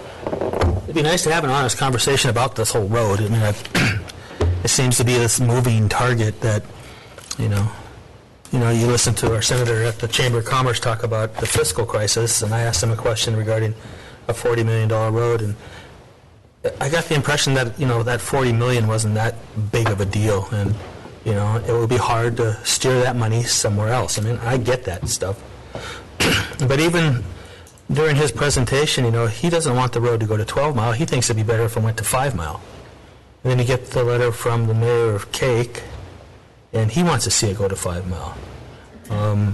You look at the DOT website, and it talks about this project is to increase recreation and subsistence uses. I get that. That's fine. And then you see a letter that we got today from the DOT, Department of Public Safety, who says she was just informed that this is a potential intertie link. with Cake in Petersburg. I'm thinking, well, what is it? Is it either a road to 12 Mile, or do we have a fiscal crisis, or don't we? And then all of a sudden we get a note from Global NRG that if you try and look them up online, they're kind of this company that's like this ghost company that you can't really get a hold of or find out what they're really doing. The website they go to, it looks like it was put together pretty randomly. It wasn't really a professional. I mean, even the letter to us is not, the words are in wrong spots. You know, it's just like, really. You know what I'd like to see done is, I don't know how I'm going to vote for this right now, but I'd like to see that road run right down to Sasby Island. Go right there. If we're going to have a road to nowhere out at 12 Mile that nobody can access, why not just run it around Kupernoff and have it end at Sasby? That way, we can access it. By having the troopers tell us that they're going to respond to an emergency out at 12 Mile, I don't see that happening. I've talked to the EMS and EMT folks, and you know, if there's an emergency over on Tonka or on this road somewhere, that, you know, they're not going to get in the boat. They're going to helicopter over there, weather permitting, and help out. I mean, if we've got $40 million to spend on a 13-mile road extension, why not ask the senator for a couple more $1 million and just run that road right to Kupernoff? That way we can use it. We won't be able to use it out there. There's only going to be a few people that get a chance to use it at 12 Mile. I don't have a four-wheeler or a Landycraft, but I can certainly hire somebody to take me over there with my bikes and ride that. So I think at the next meeting I'm going to bring a letter asking for Senator Stedman if he'd be supportive of adding a few more $1 million in there just to extend that road all the way to Kupernoff and all the way over to Sasby Island. Member Morrell? I actually could support that. I think that I'm in favor of the road for many different reasons, but I don't like where it's going to end. I don't think that makes a lot of sense. I think that it would be great to ask for more money and put it somewhere where we could all actually use it. And just like Taylor has said, that we have a road to nowhere. And that was put in back in the 60s with the idea that we were going to bridge across dry straits and run a road up to Alcan. It never happened. But I'm glad that we have it now. I use that facility all the time. We are able to shuttle our kids back and forth to Craig and to Wrangell, especially with the Alaska Marine Highway system in place like that. And you know what? If it gives Cake the same opportunity, then great. Because the reality is it's not going to be, those funds will not be reappropriated to the Alaska Marine Highway, and they most likely will end up in Anchorage or somewhere else in the interior. So I could support something that would have a better access place. Member Lynn, do you have a comment before I call on Member Norham again? No, where I come out is if Cake's in favor of it, I won't vote against it.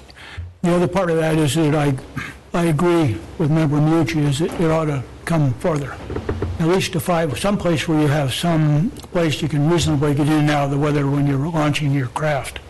That type of thing. Be all the way to Sasby Island, and I could support a resolution to that effect. Member Norheim? I believe why it's not coming closer, or maybe, but Kupernoff has a no roads ordinance, so that might be why it's not going all the way. That's it. That was it. Any other comments? Member Mucci, then Member Tremblay. Sure. Thank you, Mr. Mayor. So I understand Kupernoff has a no road building thing, but if you look at that shoreline on Kupernoff, it's all state of Alaska land, and Sasby is all mental health trust land behind the Sprague's house. So it wouldn't be interfering with the covenant that Kupernoff has, but it would certainly, if that road is certainly going to go in, and it's going to be usable, it needs to be closer to Petersburg and somehow out of the weather so people can use it. I mean, even 5 miles it can be a long ways away. I mean, I know it's a little bit more protected than 5 Mile, but heck, if we're building a road, why not just run it to Sasby? Member Tremblay, another comment? Yeah, just to remind everyone that City of Kupernoff has put in an official letter opposing the road and in support of this. So again, as the only city in our borough, that's worth putting that in the record again. Also, this is an exact example of why having a piece of legislation with this level of funding at the state level with no initial public hearing 8 years ago was a mistake.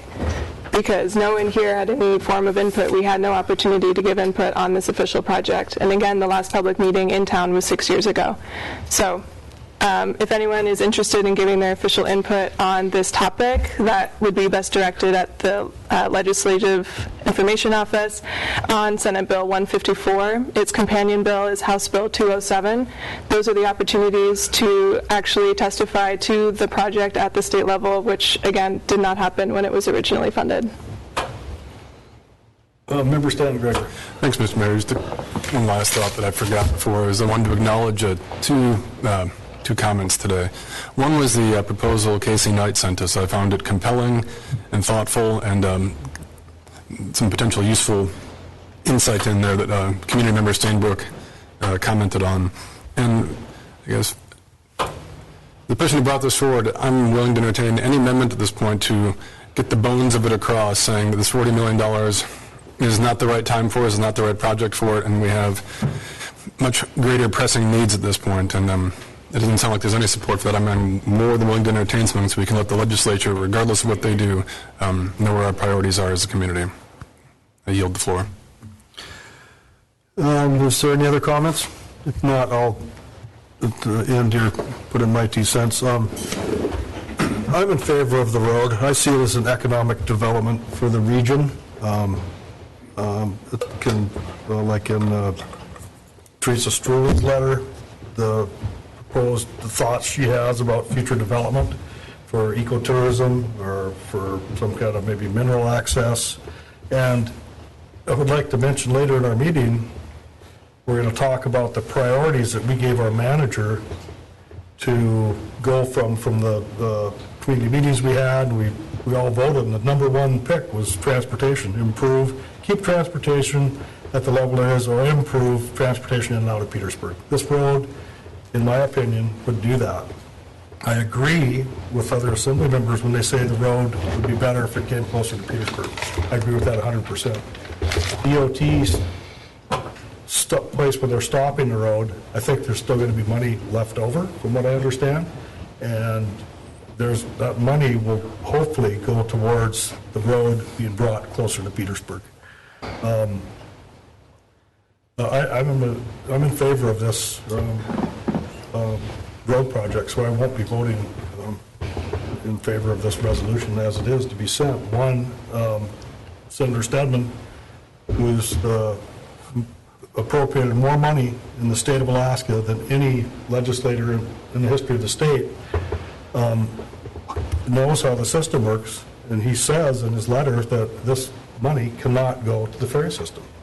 If the road money doesn't go to this particular road, goes back into the general fund, has to be voted on through legislative process where the money is going to be spent, and it's highly unlikely that it will be spent in our district, which is going to create 2 years of jobs, and in perpetuity, we're going to have a road system there that will be a transportation link, potentially in the future with ferries, short ferry hops.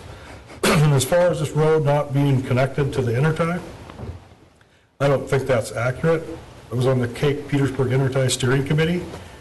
There was many different route selections proposed for the power line, one of them through Wilderness area and coming out at over in Cooperoff down at Mountain Point. They didn't do that because it was too expensive. This route that this road is proposed to take is the route that they will put in the transmission line. And to build a transmission line and maintain it is 40% cheaper than to build it by helicopters, like our Swan Tyee. And that's another point that was made to us, that Wrangell and Ketchikan, over the last 3-4 decades, has received close to $700 million in infrastructure, mostly state money, for our Swan Tyee, Intertie, and the facilities that generate the power. I would like to help our neighbors potentially in the future get on some cheaper power, and I think this road is a start, and I would hope that it comes closer to Petersburg than 12 Mile Creek, and I envision that it will at some point. So is there any other comments? Member Michi? Thank you, Mr. Mayor. So it kind of brings me back to this whole $40 million thing. I mean, if they're designing a road that is proposed to either go to 12 Mile or 5 Mile, and construction hasn't started, and people want it to come closer to Petersburg, why not just in the design phase? Why not have it do it now instead of, if there's money left over in the project, then add, why not just go to the end that you want it to go to? Why have it go off to the middle of Frederick Sound or out there where nobody's going to have access to it unless you have special vehicles or whatever? And why not now, when they're in the design phase and they're laying this thing out, why not just bring it to Petersburg now, as opposed to waiting until they've spent all the money and say, oh, well, I guess we should have gone closer to Petersburg. This is, now we have to get more money. I mean, if we're gonna really keep track of our wallets and not waste money, why not just bring it to close to Petersburg and be done with it? Thank you. Okay, Member Norheim? I guess in response to that, well, if they don't have the money beside, then they can't bring it there, right? If it is actually going to cost $40 million just to get right there, which seems ridiculous, but if they don't have enough money to get to 5 Mile out of that, then you can't just pull more money from somewhere. I mean, that would be my thinking on it. I mean, yeah, bring it closer to Petersburg, sure, whatever. But if you don't have the money for it, then... Yeah, well, like I say, I think the project can end up getting a lot closer to Petersburg when it goes through in the end run. So, Member Tremblay? Yeah, just a reminder that Anchorage area has dealt with limited snow removal and having their lights turned off because of their maintenance, because of lack of maintenance at the state level this year. So, as we're considering our own future and feasibility of a usable road for the long term, let's actually consider what the state's shown track record with maintenance actually is. Okay, is there any other input, or if not, I'd ask the clerk to call the roll. And a yes vote will send the letter, a no vote will not send the resolution forward. Okay. Jay? Yes. Taylor? No. Chelsea? Yes. Mark? No. Jeff? No. Bob? No. Randy? No. Okay, the resolution fails in a 5-2 vote with Member Stanton Gregor and Member Tremblay in support. And that brings us back to, track me, Jay, make sure I get on the right resolution here. E, I believe. Resolution 2020-02, a resolution determining that a low-income housing tax credit property shall be assessed on the basis of actual income derived. I'd entertain a motion to adopt this resolution. Second. Okay, a motion's been made by Member Stan Gregor, seconded by Member Ricci. Any discussion on this? We've had Member Stan Gregor. Thank you, Mr. Mayor. A comment to Ms. Rice, who was here earlier, and anyone else who was curious about their track record as a company. They have an exemplary record. They're very open and transparent about what their goals are. I'll definitely be voting for this from both based on their reputation as a company, and also, and Director Tao, please correct me if I'm wrong, even with this tax credit, we'll be collecting more off of these units than we would be currently off of the existing structures on place, so we're gaining financially regardless out of this. That's correct. So both on a company ethics and a financial standpoint, I'll definitely be voting yes on this. Any other input on this resolution? Clerk, call the roll. Randy? Yes. Mark? Yes. Bob? Yes. Jeff? Yes. Jay? Yes. Taylor? Yes. Chelsea? Yes. Okay, Resolution 2020-02 passes unanimously. That brings us on to a request for increased jail funding in the state's fiscal year 2021 budget. I'd entertain a motion to approve this request. So move. Second. Motion's been made by Member Michi, seconded by Member Lynn. Any discussion on this? This was actually put forward to us by Nils Andreasen from Alaska Municipal League wanting support for this, and I'm not sure of the actual funding cuts, but we've had substantial cuts to our community jails and been left with the responsibility of taking care of state prisoners, et cetera. About half of what we usually get. Okay, so that's a big number. So, any other discussion on this letter requesting more funding? Clerk, call the roll. Jeff? Yes. Bob? Yes. Randy? Yes. Chelsea? Yes. Taylor? Yes. Mark? Yes. Jay? Yes. Okay, next item on the agenda is economic development priorities for Manager Giesbrecht, and attached are the top 8 community development goals / priorities chosen by the Assembly for Manager Giesbrecht. These should be narrowed down to a reasonable number, maybe 3 or 4. Clerk Thompson suggests the Assembly take each goal separately, starting with number 1, the goal that received the highest score. Make a motion to approve it as a goal for Manager Giesbrecht, receive a second to the motion protocol, and take a roll call vote. If the goal receives 4 or more votes in support, it continues in the process. If it does not receive 4 votes in support, the goal is removed from the current process. Then move on to goal 2, and so on. To help decide if a goal should continue in the process, please consider the following. Is the goal realistic and measurable? Do the goals chosen make sense together? So, how does the Assembly want to proceed? Member Tremblay? Just exactly the way the clerk recommended. So let's, I make a motion to prioritize or to adopt priority number 1, maintaining existing and work to improve transportation options for people and freight coming and going from Petersburg. And we'll second. Is there a second? I'll second that. Yeah. Motion been made by Member Tremblay, seconded by Member Mucci to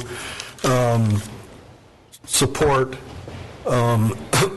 number 1 recommendation from the Assembly on the development goals and priorities.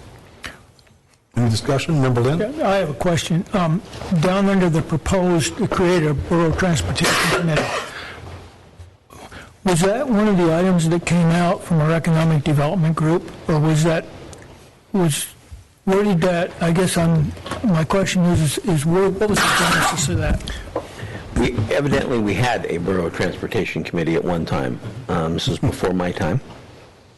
But when PDC and Liz and the group put this together, the proposed, we're just throwing out some examples for the Assembly to see some, just some ideas. Clearly, if number 1 was adopted, we'd have to come up with a laundry list of things we would be doing to try to support that goal. But the Borough Transportation is something that existed in the past. Liz, do you know how long it's been since we had that? I mean, I can't remember. I will take a guess. I want to say it met as recently as 2010-ish. Okay. And my second part of that question, we're talking about the transportation. Are we also talking about our harbors and our waterways? I guess I'm just the manager move forward. I'm just trying to understand where we're going here, because if we adopt this as Chelsea has proposed, then we would create a transportation committee, as I see it. Or are we going back just to the goal and then allow the manager to go? I'm trying to understand where we're headed here. Yeah, so I was going to make motions to approve all of them as the clerk recommended, so we can just have the discussion. So as I understand it, if we vote to support this concept, then it goes to PEDC, and then they take the next step in deciding how to meet that need. And so for them, it looks like it would be the recreation of the Transportation Committee. So it would take people, we would have to assume that people in the community would want to serve on that committee, and that would be the proposed end of that. So I proposed it, so I believe parliamentarily wise, I have to support it. It was not one of my priority goals, just because I'm not sure. This is a situation where we are responding to a lot more that is outside of our control as a borough, so I don't know when you look at, is it reasonably realistic and measurable? I don't know if this would actually, just because it's on our minds, so I would think that that's why people prioritized it for PEDC to look at. But as far as what we can actually do to meet the need, that's where I'm interested in seeing what PEDC has to say. Yeah. Member Merle? I just had a question for the manager. At one point you had mentioned that trying to get AML and a few other communities to sit down, whatever happened Yeah, this was, actually was not my idea. This came from Wrangell, from their mayor, and he wanted to put together, so we had a conference call with Mayor Jensen and I, and I'm not sure, who all was, but, and they wanted to try to get a meeting with AML and Sampson and kind of our Southeast friends, and kind of just, I'm not going to say beat up AML, but at least have that conversation. It's like, you know, guys, you guys have been raising your freight rates awful a lot. And what can you tell us about that? And potentially put some pressure on the state attorney general who approved the Northland AML merger. We didn't get very far with that. And I honestly, I don't know. I mean, Wrangell took the lead on it, and I think they ran into a buzzsaw trying to get everybody organized and to get AML to come to the table.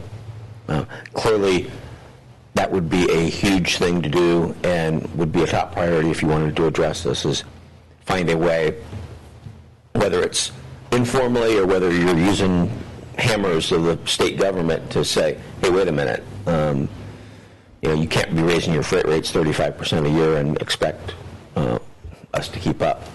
Anyway, I wish I had better information, but that was a Wrangell initiative, and I don't know that they were able to get it carried off. So the motion and the second is to support this number one priority for one of the goals for the manager. So vote in favor of it, moves forward from here, and if we vote no, I guess it's taken off the list. So is it realistic? Can we expect the manager to come out with some kind of an answer to this, and a way to move forward? So I guess at some point, if we approve this, and then after we start digging into it, or the manager and PDC start digging into it, they say, hey, this isn't, we can't find a way to make this move forward, maybe we could revisit it. So that's just my thoughts. Member Lynn? Yeah, well, I'd agree with you. I think there's a couple parts to that, though, too, is that we need to define what we're really, I think, asking the manager to do in terms of the transportation. Are we looking, what's the breadth of it? Are we looking at new roads? Are we looking at, and I agree with the freight rates and those types of things, but I think we need to have a discussion with the manager, too, about the breadth of it and what we really intended as part of that. How we do that, I'm not quite sure, but... Well, if this passes, maybe a thought that we could do is, you know, we're talking out here, create a Borough Transportation Committee. Maybe we could ask for people interested to form an ad hoc committee to help with this process, see if there's any ideas from the public, whether it's private freight carriers or what have you. I don't know, it's just a thought. So. If there's no other discussion, we have a motion on the floor that we need to vote on, and that is to approve this as a goal. And like the clerk suggested, just pick 2 or 3. I can't remember what you said. I believe it was 3 or 4. And I have a question about the rules for our Sergeant of Arms. If I raise the motion, am I allowed to vote no, or do I have to vote in support of? You can vote either way, okay. I think. Okay, thank you. Clerk, call the roll. Okay, Mark? Yes. Chelsea? No. Taylor? Yes. Brandy? Yes. Bob? Yes. Jay? No. Jeff? Yes. Okay, was it a 4-3 vote? 5-2? 5-2? Okay, so that priority moves forward. Now, I would entertain another motion for one of the other priorities on this list, and maybe does the assembly feel we should do clerk's recommendation? And okay, we just go down the list and just either yay or nay. Sure. Entertain a motion to support the first number 2 priority. Second. Motion been made by Member Michie, seconded by Member Tremblay. Discussion, and that is to recognize and support the 3 elements that collectively support the commercial fishing industry: harvesters, processors, and community.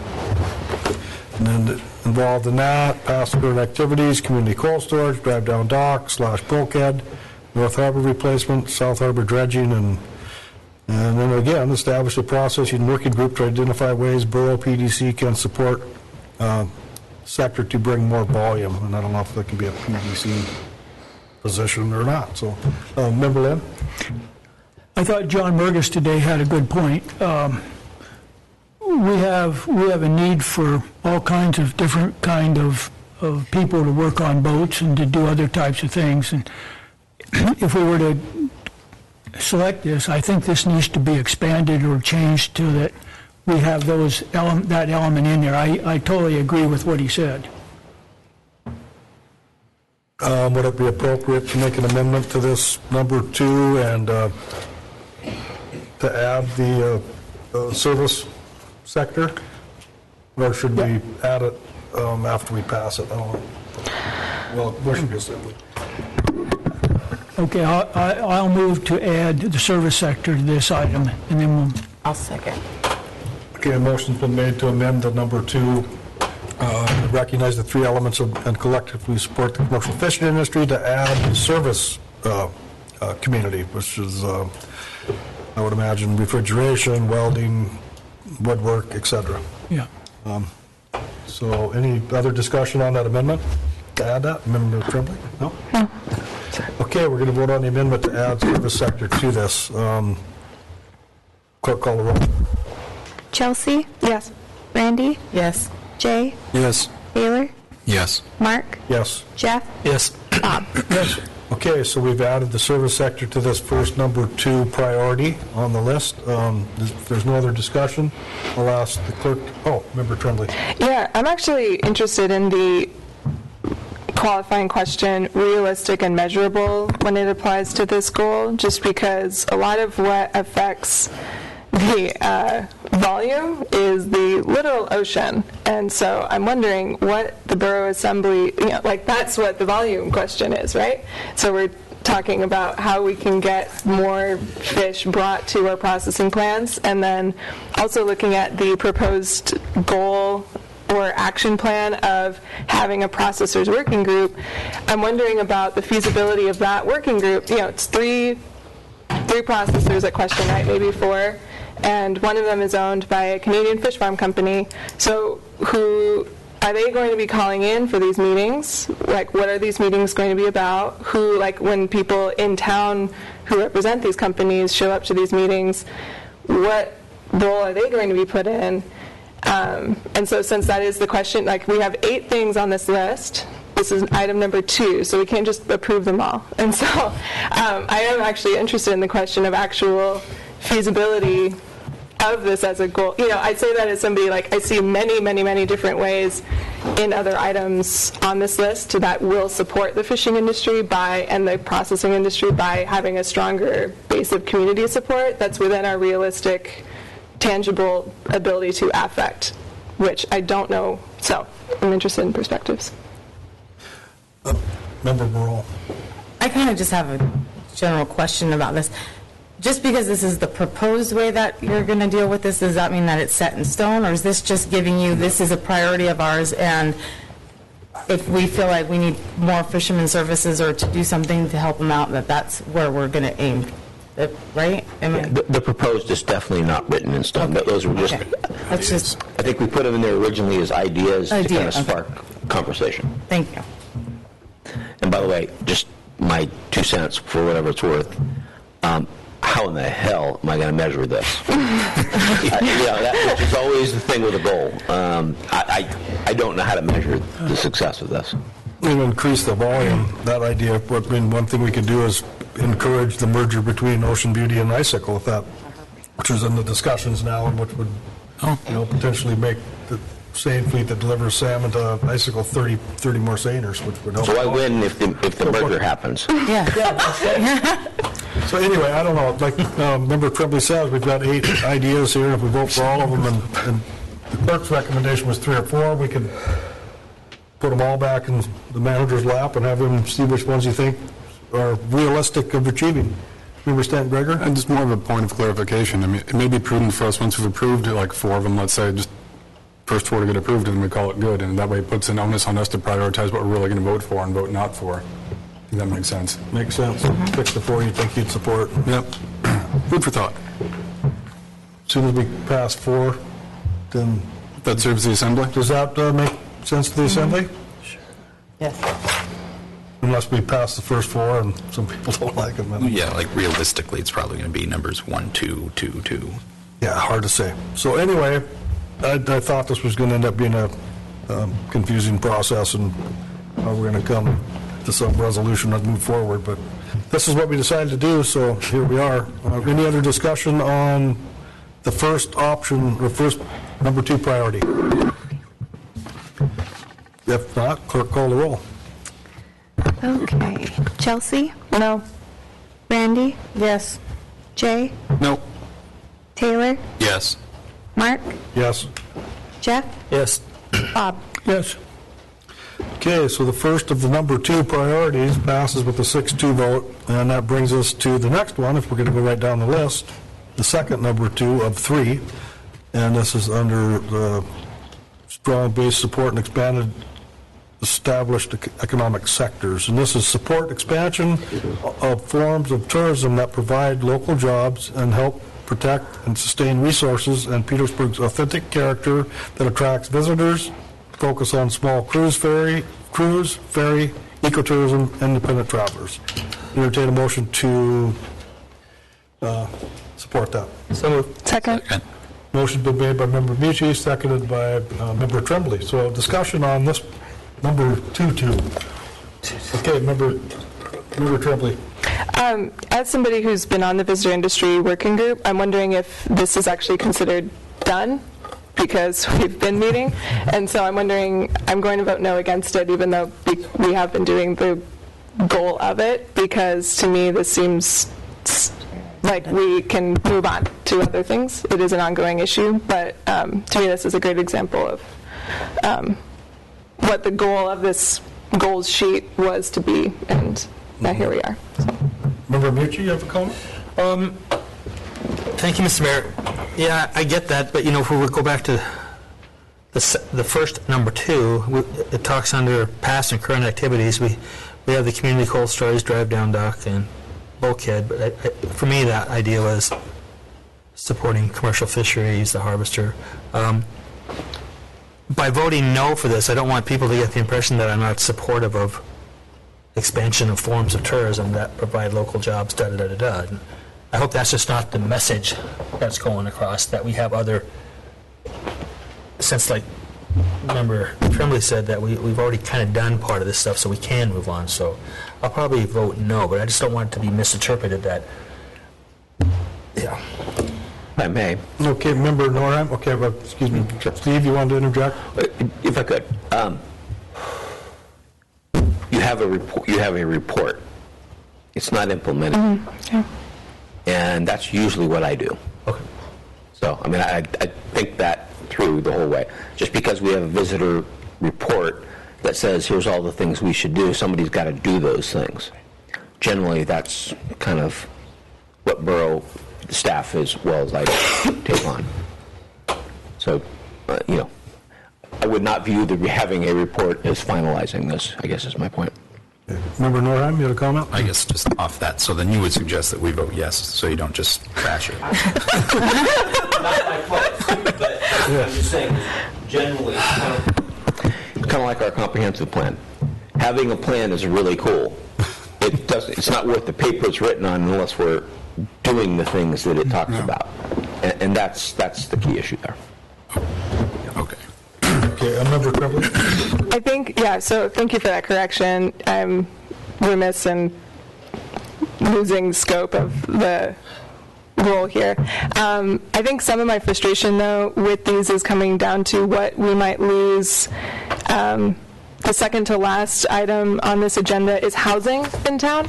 And if we want to talk about base level community issue right now, if we don't have a place where people can live in warmth and comfort and not spend too much of their income on where they're living, none of what we're proposing. We're talking retail workers who work for the tourism industry. We're talking cannery workers that are needing a place to live that isn't a bunkhouse 24/7.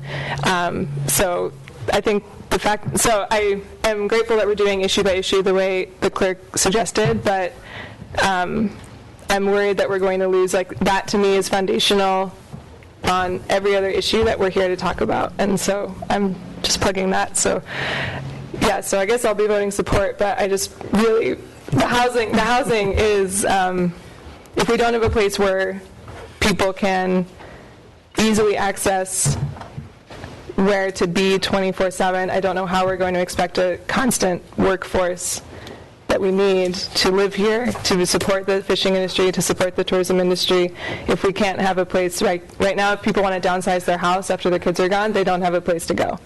If they need affordable housing, there's an affordable housing unit falling from the sky on us, but that's barely meeting the need. So I want us to keep that in mind as we think about these industries. What are these industries? They're people, and these people need places to live. So for those at home, we're at number 3 on the list. There's 8, and that one's number 7. And so right now we're approving every single one as we're getting to it because we all agree that they're good topics. But if we don't have a place where folks, if we don't place this higher in the borough priorities list, then we do lose risk of losing sight of that.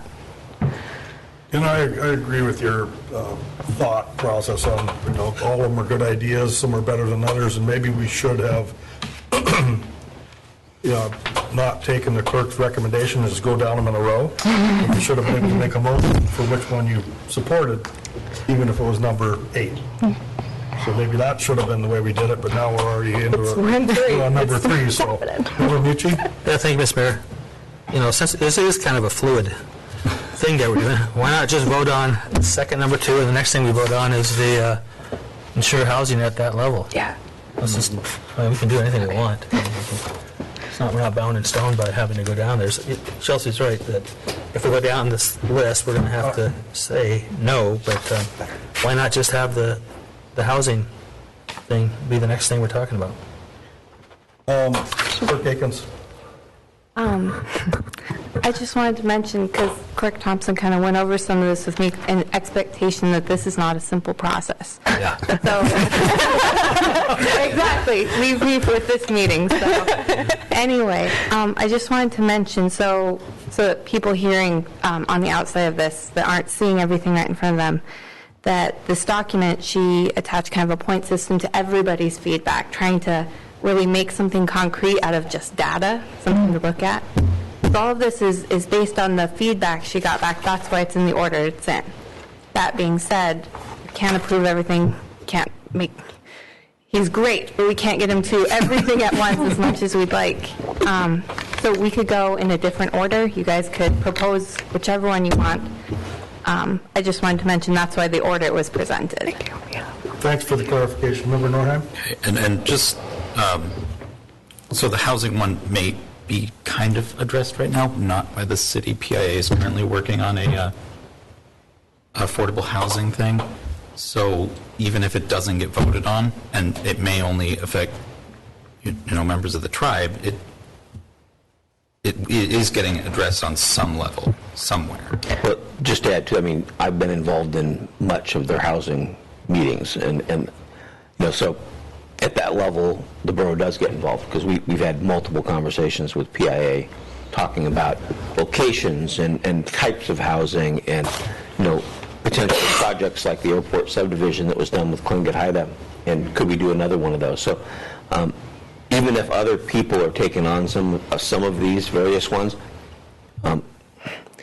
where the borough comes in is kind of the, how to kind of bring it all together. We can help, the borough can help PIA. PIA has some money and projects. The borough can help with kind of directing them in, hey, yes, we would love to do that kind of project, and then bring it back to the assembly. So, all of these are pretty good stuff. The hard part is what can we measure and what can we make some fast hits on and see some things done. So, Member Tribble? Yeah, how about we vote on this one and then see where we are? I was going to suggest that, because we could beat this horse until it crossed the finish line. So, please call the roll on the second number 2 priority. Okay. Taylor? Yes. Jay? Yes. Jeff? Yes. Bob? Yes. Randy? Yes. Chelsea? Yes. Mark? Yes. Thank you. I was going to vote know so we could address that. Or it's not that I'm opposed to tourism, but I think that tourism industry working group has already presented stuff to the PEDC board. We'll address at the next meeting, move it forward or not. Anyway, next item, the third number 2. Oh, no, that's... Can I please make a motion to address the housing, skip the list so we can discuss the housing second to last, ensure housing at levels that match wages that can be earned locally. So as written, so young people who grew up in Petersburg or who might want to live here can afford to stay and contribute to the future of the community. Second.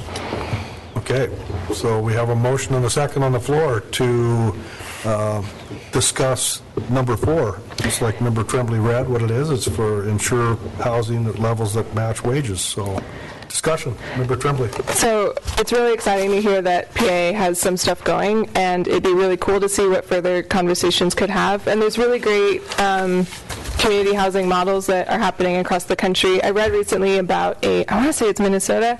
There's a nonprofit trust system built up where you can basically, the case study that it starts with is a woman who lived in her house for 30 years, retired, and then realized that she had a big investment she needed to do on her property to maintain it.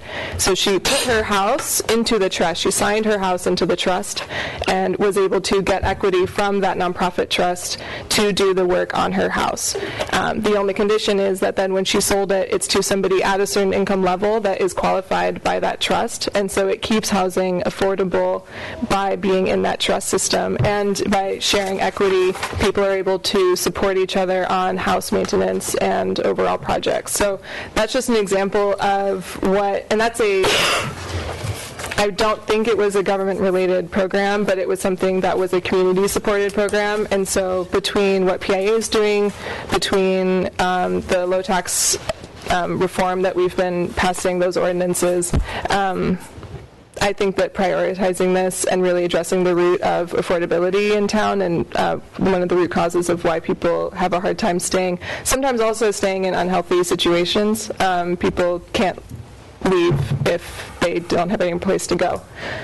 So that's why I wanted to skip ahead a little bit, if that's okay. But I'm open to, I understand that we have a big list, so I'm interested in what people have to say. Member Stanton Gregor. Thanks, Mr. Mayor. Kind of a broader thought that applies to this is most of mine are actually farther down the list because I think I got wrapped around the axle a little bit. Maybe not wrapped around the axle, but really focused on what would be tangible and showable. Like, I admit, signage was my number one thing. I'm like, cool, I can tell Steve to make sure there's good waypoints, thing, like very measurable stuff. And it's realistic, too, and we can do it, and I think people would appreciate it a lot. In terms of the housing one, though, I concur with Member Tremblay and all she said, and I will be voting for it, knowing it'll be the expense of what I think is a really great thing of signage, because on the most basic human level, all the other economic drivers don't work unless you have an affordable place to stay. A deli worker, a hammer and weekon, a cashier, etc. Like, they're not making a living wage, and it's just the way that goes.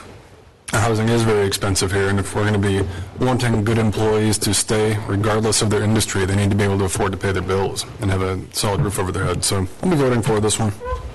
Any other discussion? Member Norham. I guess my question would be, and I guess that would be for Steve to figure out how to do, is like, how exactly are we supposed to keep housing prices down? Because I can agree, houses are extremely expensive to buy, and they're getting more expensive.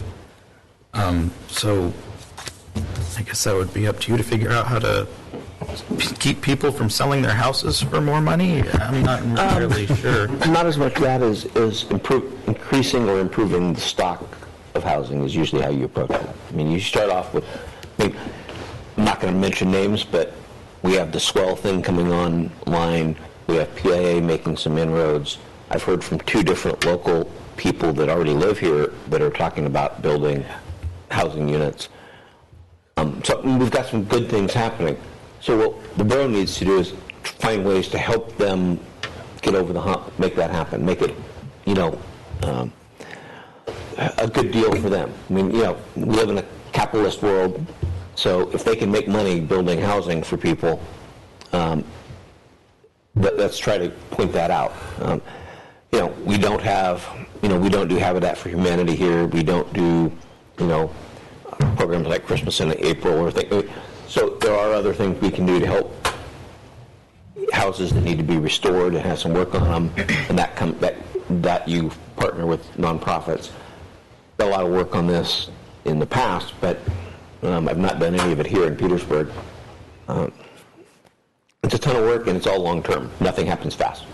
So, Member Mucci? Yeah, thank you, Mr. Mayor. Yep, I agree with Steve. I mean, it's a long process. I think if the borough can get property out, and people can start buying property reasonable, and perhaps the borough can help make those things possible, but it is a long process. It just doesn't happen. I mean, the 15-unit thing up here, things are going on up here. I mean, this stuff just needs to kind of keep moving forward, and it does take a lot of time. And I'm sure it's no surprise to anybody in here that housing is expensive in Petersburg. And there's also usually a lot of pushback by local residents because when their housing values don't go up as fast as they want, if the housing market has more houses in it. So you have to manage that expectation as well. Member Tremblay? Yeah, I think meeting the need for the replacement rate is really huge, and it would be really nice to find some form of support for people that are going into older homes. We bought ours, it's 80-plus years old, and discovered that there was a broken water line on the outside of it. And so if we hadn't dug up our foundation and done the work that we needed to, we could have, the years of water damage and what that did to that old house, if we hadn't stopped it when we did, who knows what could have happened. And that's the story for many. Our climate is actively trying to rip down our buildings all the time. And it's growing from within, it's coming from outside. And we're not really meeting the need. And we benefited deeply from my family and the built-in skilled knowledge that is within it, both immediate and extended, and that's not the case for a lot of people in town. And we've been, someone's work schedule was compatible with helping us out and that kind of thing. And so how can that happen at a more systemic level with all these older homes that we love the idea of, and then the reality of maintaining them hits that individual family's responsibility and ability, and it's super hard. So figuring out some kind of a systemic answer is, I think, an appropriate borough question to start addressing. And I'm grateful that, Steve, you have had past history with it, and I'm hopefully optimistic to get your brain on our version. So, yeah, thank you. Okay, any other discussion? Clerk, call the roll. And this is our potential fourth candidate. Okay. Brandy? Yes. Mark? Yes. Bob? Yes. Jeff? Yes. Jay? Yes. Taylor? Yes. Elsie? Yes. Okay. Last idea, the first of the option 4 is passed. And if we're going to follow the clerk's recommendation, we just move these 4 forward, and I would imagine we will keep this list. If one of these falls along the wayside, or 2 or 3 or whatever, then we can maybe go to the signs, but we can make those ourselves. Member Leonard. Process question. Are we thinking now that Steve will take these and we'll follow through and come back with some ideas? Which process do we want to use? How do we want to go about this? I guess where I'm going. Yeah, I mean, I'm going to owe you a lot of work, at least outlines on some of this stuff. And basically, here's some ideas. I mean, some of it is stuff we do internally, but a lot of it will involve the assembly having to weigh in on how we approach some of these. So, yeah, my job to come back to you with more detail, and then you have to deal with this all over again. Okay. And at that point, we could decide if they are realistic and measurable, I would imagine. Sure. Member Tremblay? Yeah, just if people see this list and are impatient that we did not prioritize other things, there is absolutely nothing stopping anybody from trying to organize their own community members around a particular topic and telling us what they're learning and discovering, whether it's alternative energies or the expansive seaweed opportunities out there. But, the list goes on, and we encourage that kind of community engagement. And please, yes, organize, find information, bring it back to us. We want to hear about it. So just because it didn't make our number 4, 1 through 4, it doesn't mean that we're not excited to get people in rooms talking about it and telling us about it. Okay, moving on. Communications, number 16. There are just those 3 letters we received today that we're going to have entered into the minutes. Does anyone else have any communications they would like to add at this point that they've received? Seeing none, assembly discussion items. Sanitation rate study. So, who would like to start that discussion? Member Mucci? Yeah, thank you, Mr. Mayor. Like we talked about earlier, once the Assembly gets a chance to look at the rate study, and hopefully it can be put on, on the website. I think an issue as complex as this is going to take a work session for us to kind of sit down and have it explain to us what it all means. I mean, I'm sure we can look at all four of the options and, see, and I'm sure Chris will have and the city manager will have a recommendation for us, but I think the community kind of wants a chance to chew on this and weigh in on it. So I don't know if it's going to happen in March or April, but I think before we do anything, I think we need to have a chance for the community to kind of weigh in, and I know everybody's going to be moving around the state for fishing and stuff, but if we could maybe, if it comes out next week, and maybe we can't, we could talk about it at the next meeting, but if we certainly have a work session towards the first part of April, maybe, that we could give the community a chance to kind of... Member Stanton Grigger, your thoughts?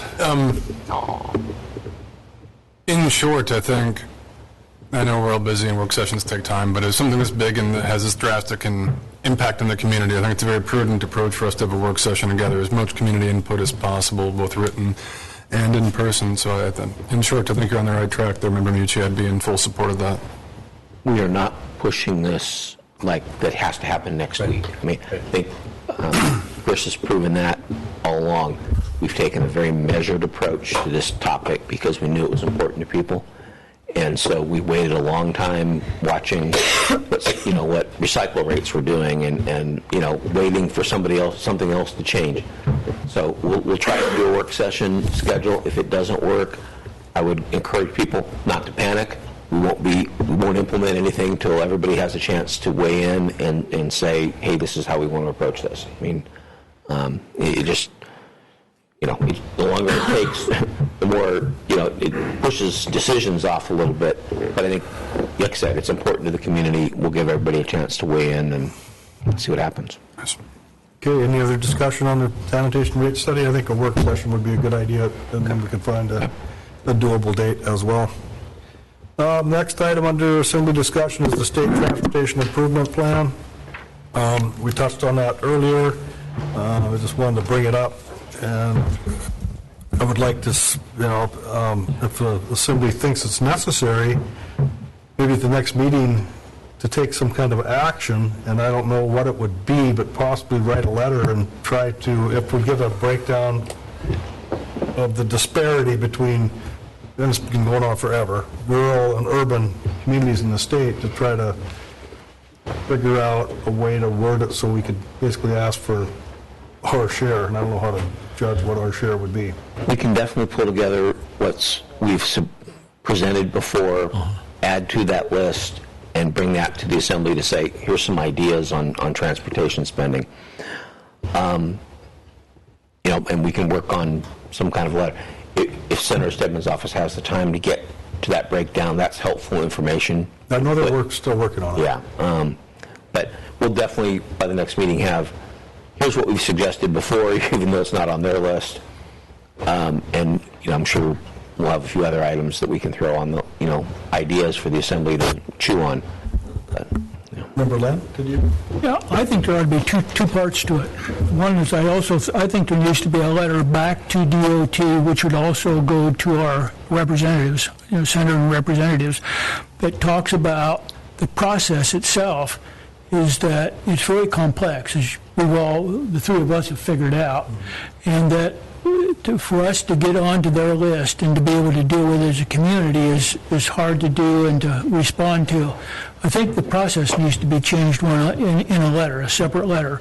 I think also that there needs to be something in there that looks at the equity between interior Alaska, southeast Alaska, and I'm not quite sure how to word it, Steve, but something in that, but a separate letter that allows Southeast to weigh in at a differently than we have in the past. And I may be making a mistake here, so I'll say it out loud. You guys can correct me. I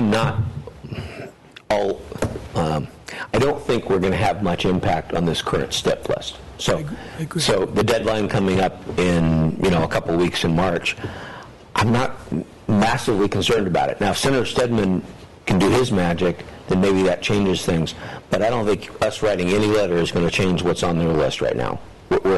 So I was looking at this more of a little bit of a longer-term thing to say, hey, here's some projects that Petersburg has. We haven't lobbied for them, in these days of no capital spending. Shame on me, but we should have probably looked at some of these transportation where there is money out there and tried to find a way, inroads into DOT, to say, hey, get one of our projects on that list. So I think there's value there. Unfortunately, this STIP is for 20 through 2023. Yeah. So we got a couple of years. I mean, I know it sounds horrible, but this kind of projects can take a few years. I just don't know that writing a letter is going to change anything that DOT is doing right at this minute. Yep. No, and I totally agree. Excuse me. I totally agree with you, Steve. But I was looking for something down the road of changing in the process. I agree with Member Lynn. I mean, it's to have DOT decide where the money goes, not until they come to the argument between DOT and the legislature, how they're going to appropriate this money. It's $500 million a year. I would think the process is broken if you don't see something in there in these next 3 years for something for the ferry system besides terminals when you don't have any ships running. I conveyed that message to the Deputy Soroki. And that's kind of what I had in mind also for a letter. Yeah, anyway, any other input or direction people think we should take on this? It's typical rail belt, rural Alaska, not getting their fair share. Well, and I'm sure we'll see it when Bert's office when the Senator's office gets that done. That'll be hugely helpful. I mean, that's the kind of stuff that can go in a letter that really is hard-hitting. It's just hard to write a letter right now without knowing, I don't want to say something that isn't true. If no money's going to Southeast, we believe that to be true. Bert's analysis is working on proving that. Well, his chief of staff, Randy Rivero, is working on it, so maybe reaching out to him to see if he thinks about it, what he thinks of their coming up with the numbers. There's no other discussion there. The Ocean Ranger program. Ketchikan sent a letter supporting keeping the Ocean Ranger program in place and not letting DEC take it over. And if they didn't do that, the money that's collected for that program can't get used for private entities to apply for the loans that this pocket of money would supply. And there's any private tour agency or tour company or docking facility or whatever go to municipalities. I would think it might be worth our while to come up with some kind of a position on this. I don't know if I think there's legislation pushing for the change for the state to take DEC to take this program over. And I would think if we did a letter, I'd like to have in it, if it's we could put it before the Assembly for action at the next meeting, to do some kind of water sampling, because otherwise you don't know, with the reports of the foam trails up and down all the mixing zones, which are contiguous zones, and Upper Chatham, Lower Chatham, Clarence, Chatham Strait, all those bodies of water. And I've reached out to a pilot that flies southeast all summer long. He's got video of these, plumes in the transportation area. So it'd been interesting to see. Member Michi? Sure. Thanks, Mr. Mayor. So who would DEC be doing this baseline water sampling? Somebody, and I can't remember the terminology, Steve could help me, that is a credible collector, because what term did they use, Steve? Well, they were worried about chain of custody, and they were worried about samples being not taken properly, so then they're not defendable if you go up against the cruise companies. Right. So we were volunteering the Kestrel, so. we were not much going on here next month. Member Lynn. I had a chance to spend quite a bit of time with DEC's attorney there, and we talked essentially about our own harbor and the situation that we had here last year. They're trying to figure out what you would need in order to prosecute a violation. And that got into some of the things that were just mentioned here. One is you have to have a credible way to take samples. Those samples have to be iced. They have to go from point of origin to the lab within a certain amount of time. And the chain of custody of those has to be certified all the way through. And it's really hard because you almost have to have an observer to prosecute, and you have to have that sample chain to take place, and it's really, really hard to do. But I do agree with the mayor, is we need a letter back, and I agree with him, is keep the ranger program in place. But I also think we need to comment on, I think it's House Bill 74, where they want to change the program, and they want to go to totally electronic, if I remember in the bill. The second part they want is they set up a loan program that would take some of that money, put it into a loan program, but there's a hazard associated with that. And talking with Carl, is that if we were to apply for some of those, and then the attorney also told me that changes our status in terms of we take the money, but then our waiver disappears, and it's going to cost us significant amount of money to go back and to change we have to change our basic system, our basic sewer system in order to do it. So there's hazards associated with that. And I think the second part is we ought to talk about, what we don't like about that bill and what we do. And the third part is, go back to what the mayor said, I do think we need sampling and some baseline out there. From talking with the senator's office, it's going to be put into the budget this year, but whether it passes the governor's desk or whatever, it'd be nice to get some sampling done. Not that anything's going to happen in a month. I don't know when the tour ships start running, April. But then to find the right people that can collect the samples and get it to DEC in an acceptable fashion is probably almost, it's not impossible, but it'd be a lot of work for someone to do. So anyway, maybe we could have something on it'd be nice to have something on the next agenda, and I could come in and we could go over it and put something together. If there's no other discussion on that, it's time for assembly member comments. Is there any comments? Or are we commented out? Member Mucci. Yeah, thank you, Mr. Mayor. So we got an email this morning before we came here about the coronavirus, and the local emergency management committee is meeting Thursday to kind of go over some of our responses and some of the questions that have come up. And the answer is probably yes, but can the community come and just sit in and listen to what goes on and ask some questions? Because I know it's on everybody's, it's going on in Washington, it's happening in Washington, and there's a lot of traffic between Washington and Alaska, and I would hope that, Aaron talked to us a little bit, Aaron Michael at the public health nurse talked to us last time, but I think just the overall giving the community a better understanding of what we have here for if some type of virus did come out, how do we deal with it, and where do people go, and is it a mass casualty type scenario? And I just wanted to get some input. So it is an open meeting. Yep. The Local Emergency Planning Committee, excuse me, and that board is made up, or that committee is made up of various people from different entities. So there's somebody from the school system, public health, the hospital, cannery, Carl's on it for the Borough, Department of Transportation. So just a variety of people in there. It is open to the public. However, in order for us to accomplish a lot of work, don't really want to advertise it as a public community meeting. As a result of that meeting, we'll provide more information and get that out to the borough and residents, as well as this is a public health issue, so it's not truly a borough issue unless it becomes a pandemic. But that's why I've been staying abreast of. I've been on national webinars and things like that, staying in touch with the state public health. Infection control with the hospital. So it is an open meeting, yes. I just don't want the entire community to come and ask a bunch of questions. We will provide information as a result of that. Yeah. Member Tremblay?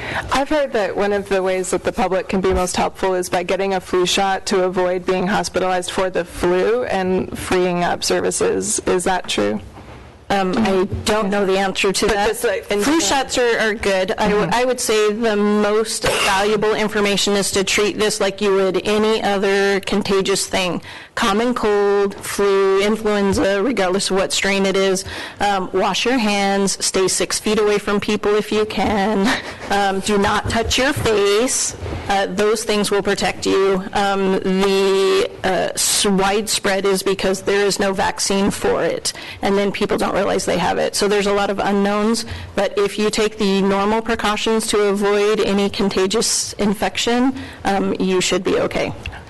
I just wanted to echo what Sandy said, which is, we take the lead from CDC and the state. So here, right now, it's a medical question. So the hospital and public health nurse, I would encourage people to point their questions at those folks who are expert in this. Basically, if it becomes something that the state says is a pandemic and it becomes a local emergency, then the borough throws assets at it. At this point, we take the lead from the experts on this kind of stuff, which is the medical field. And I encourage people not to be very careful about reading stuff on the internet and saying this is how this. If you have a question, check with the public health nurse, check with the hospital, check with medical professionals that know. And they can tell you if you're particularly susceptible to this or it's it's a danger to you. We don't want borough employees throwing out advice at this point when we've got a really good hospital and medical professionals to do that. So it sounds like it's being monitored through the proper channels. Any other assembly member comments? Any recognitions? Member Stanton Greger. Thank you, Mr. Mayor. Just briefly, as always, I'd like to thank all of the people who take the time to come and give us testimony and give us their views on different borough items. Thank you for your engagement. Member Tremblay. Yeah, I'd like to thank the Petersburg Rotary Club as well as the Assembly Lighthouse of God. They donated or gathered over 20 fish totes full of produce to be sent to Rangoon. And so that's along with the Trading Union, Hammer and Weekon, Wells Fargo, Icicle, First Bank, Salvation Army, Trident. It's really great to see our community show up for our neighbors that way. And then just some fun notes of history. I promise they're fast. It's March. It's Women's History Month, and it is 100 years since Assemblymember Merle and I even got the legal right to participate in this process, let alone sit up here. And so I thought that was a pretty cool anniversary. Last month was Black History Month. There's a great new book from University of Alaska professor, Black History and the Last Frontier, that I'm excited to get my hands on. And also in February, February 19th, 1942 was the anniversary of the federal order to send Japanese Americans to camps, and that's the anniversary of when we sent our community, our neighbors, to detention centers because the federal government told us to. And I think of it every February, and I would just invite others to do the same. Thank you. If there's no other recognition, I'd entertain a motion to adjourn. Moved. All those in favor say aye. Aye.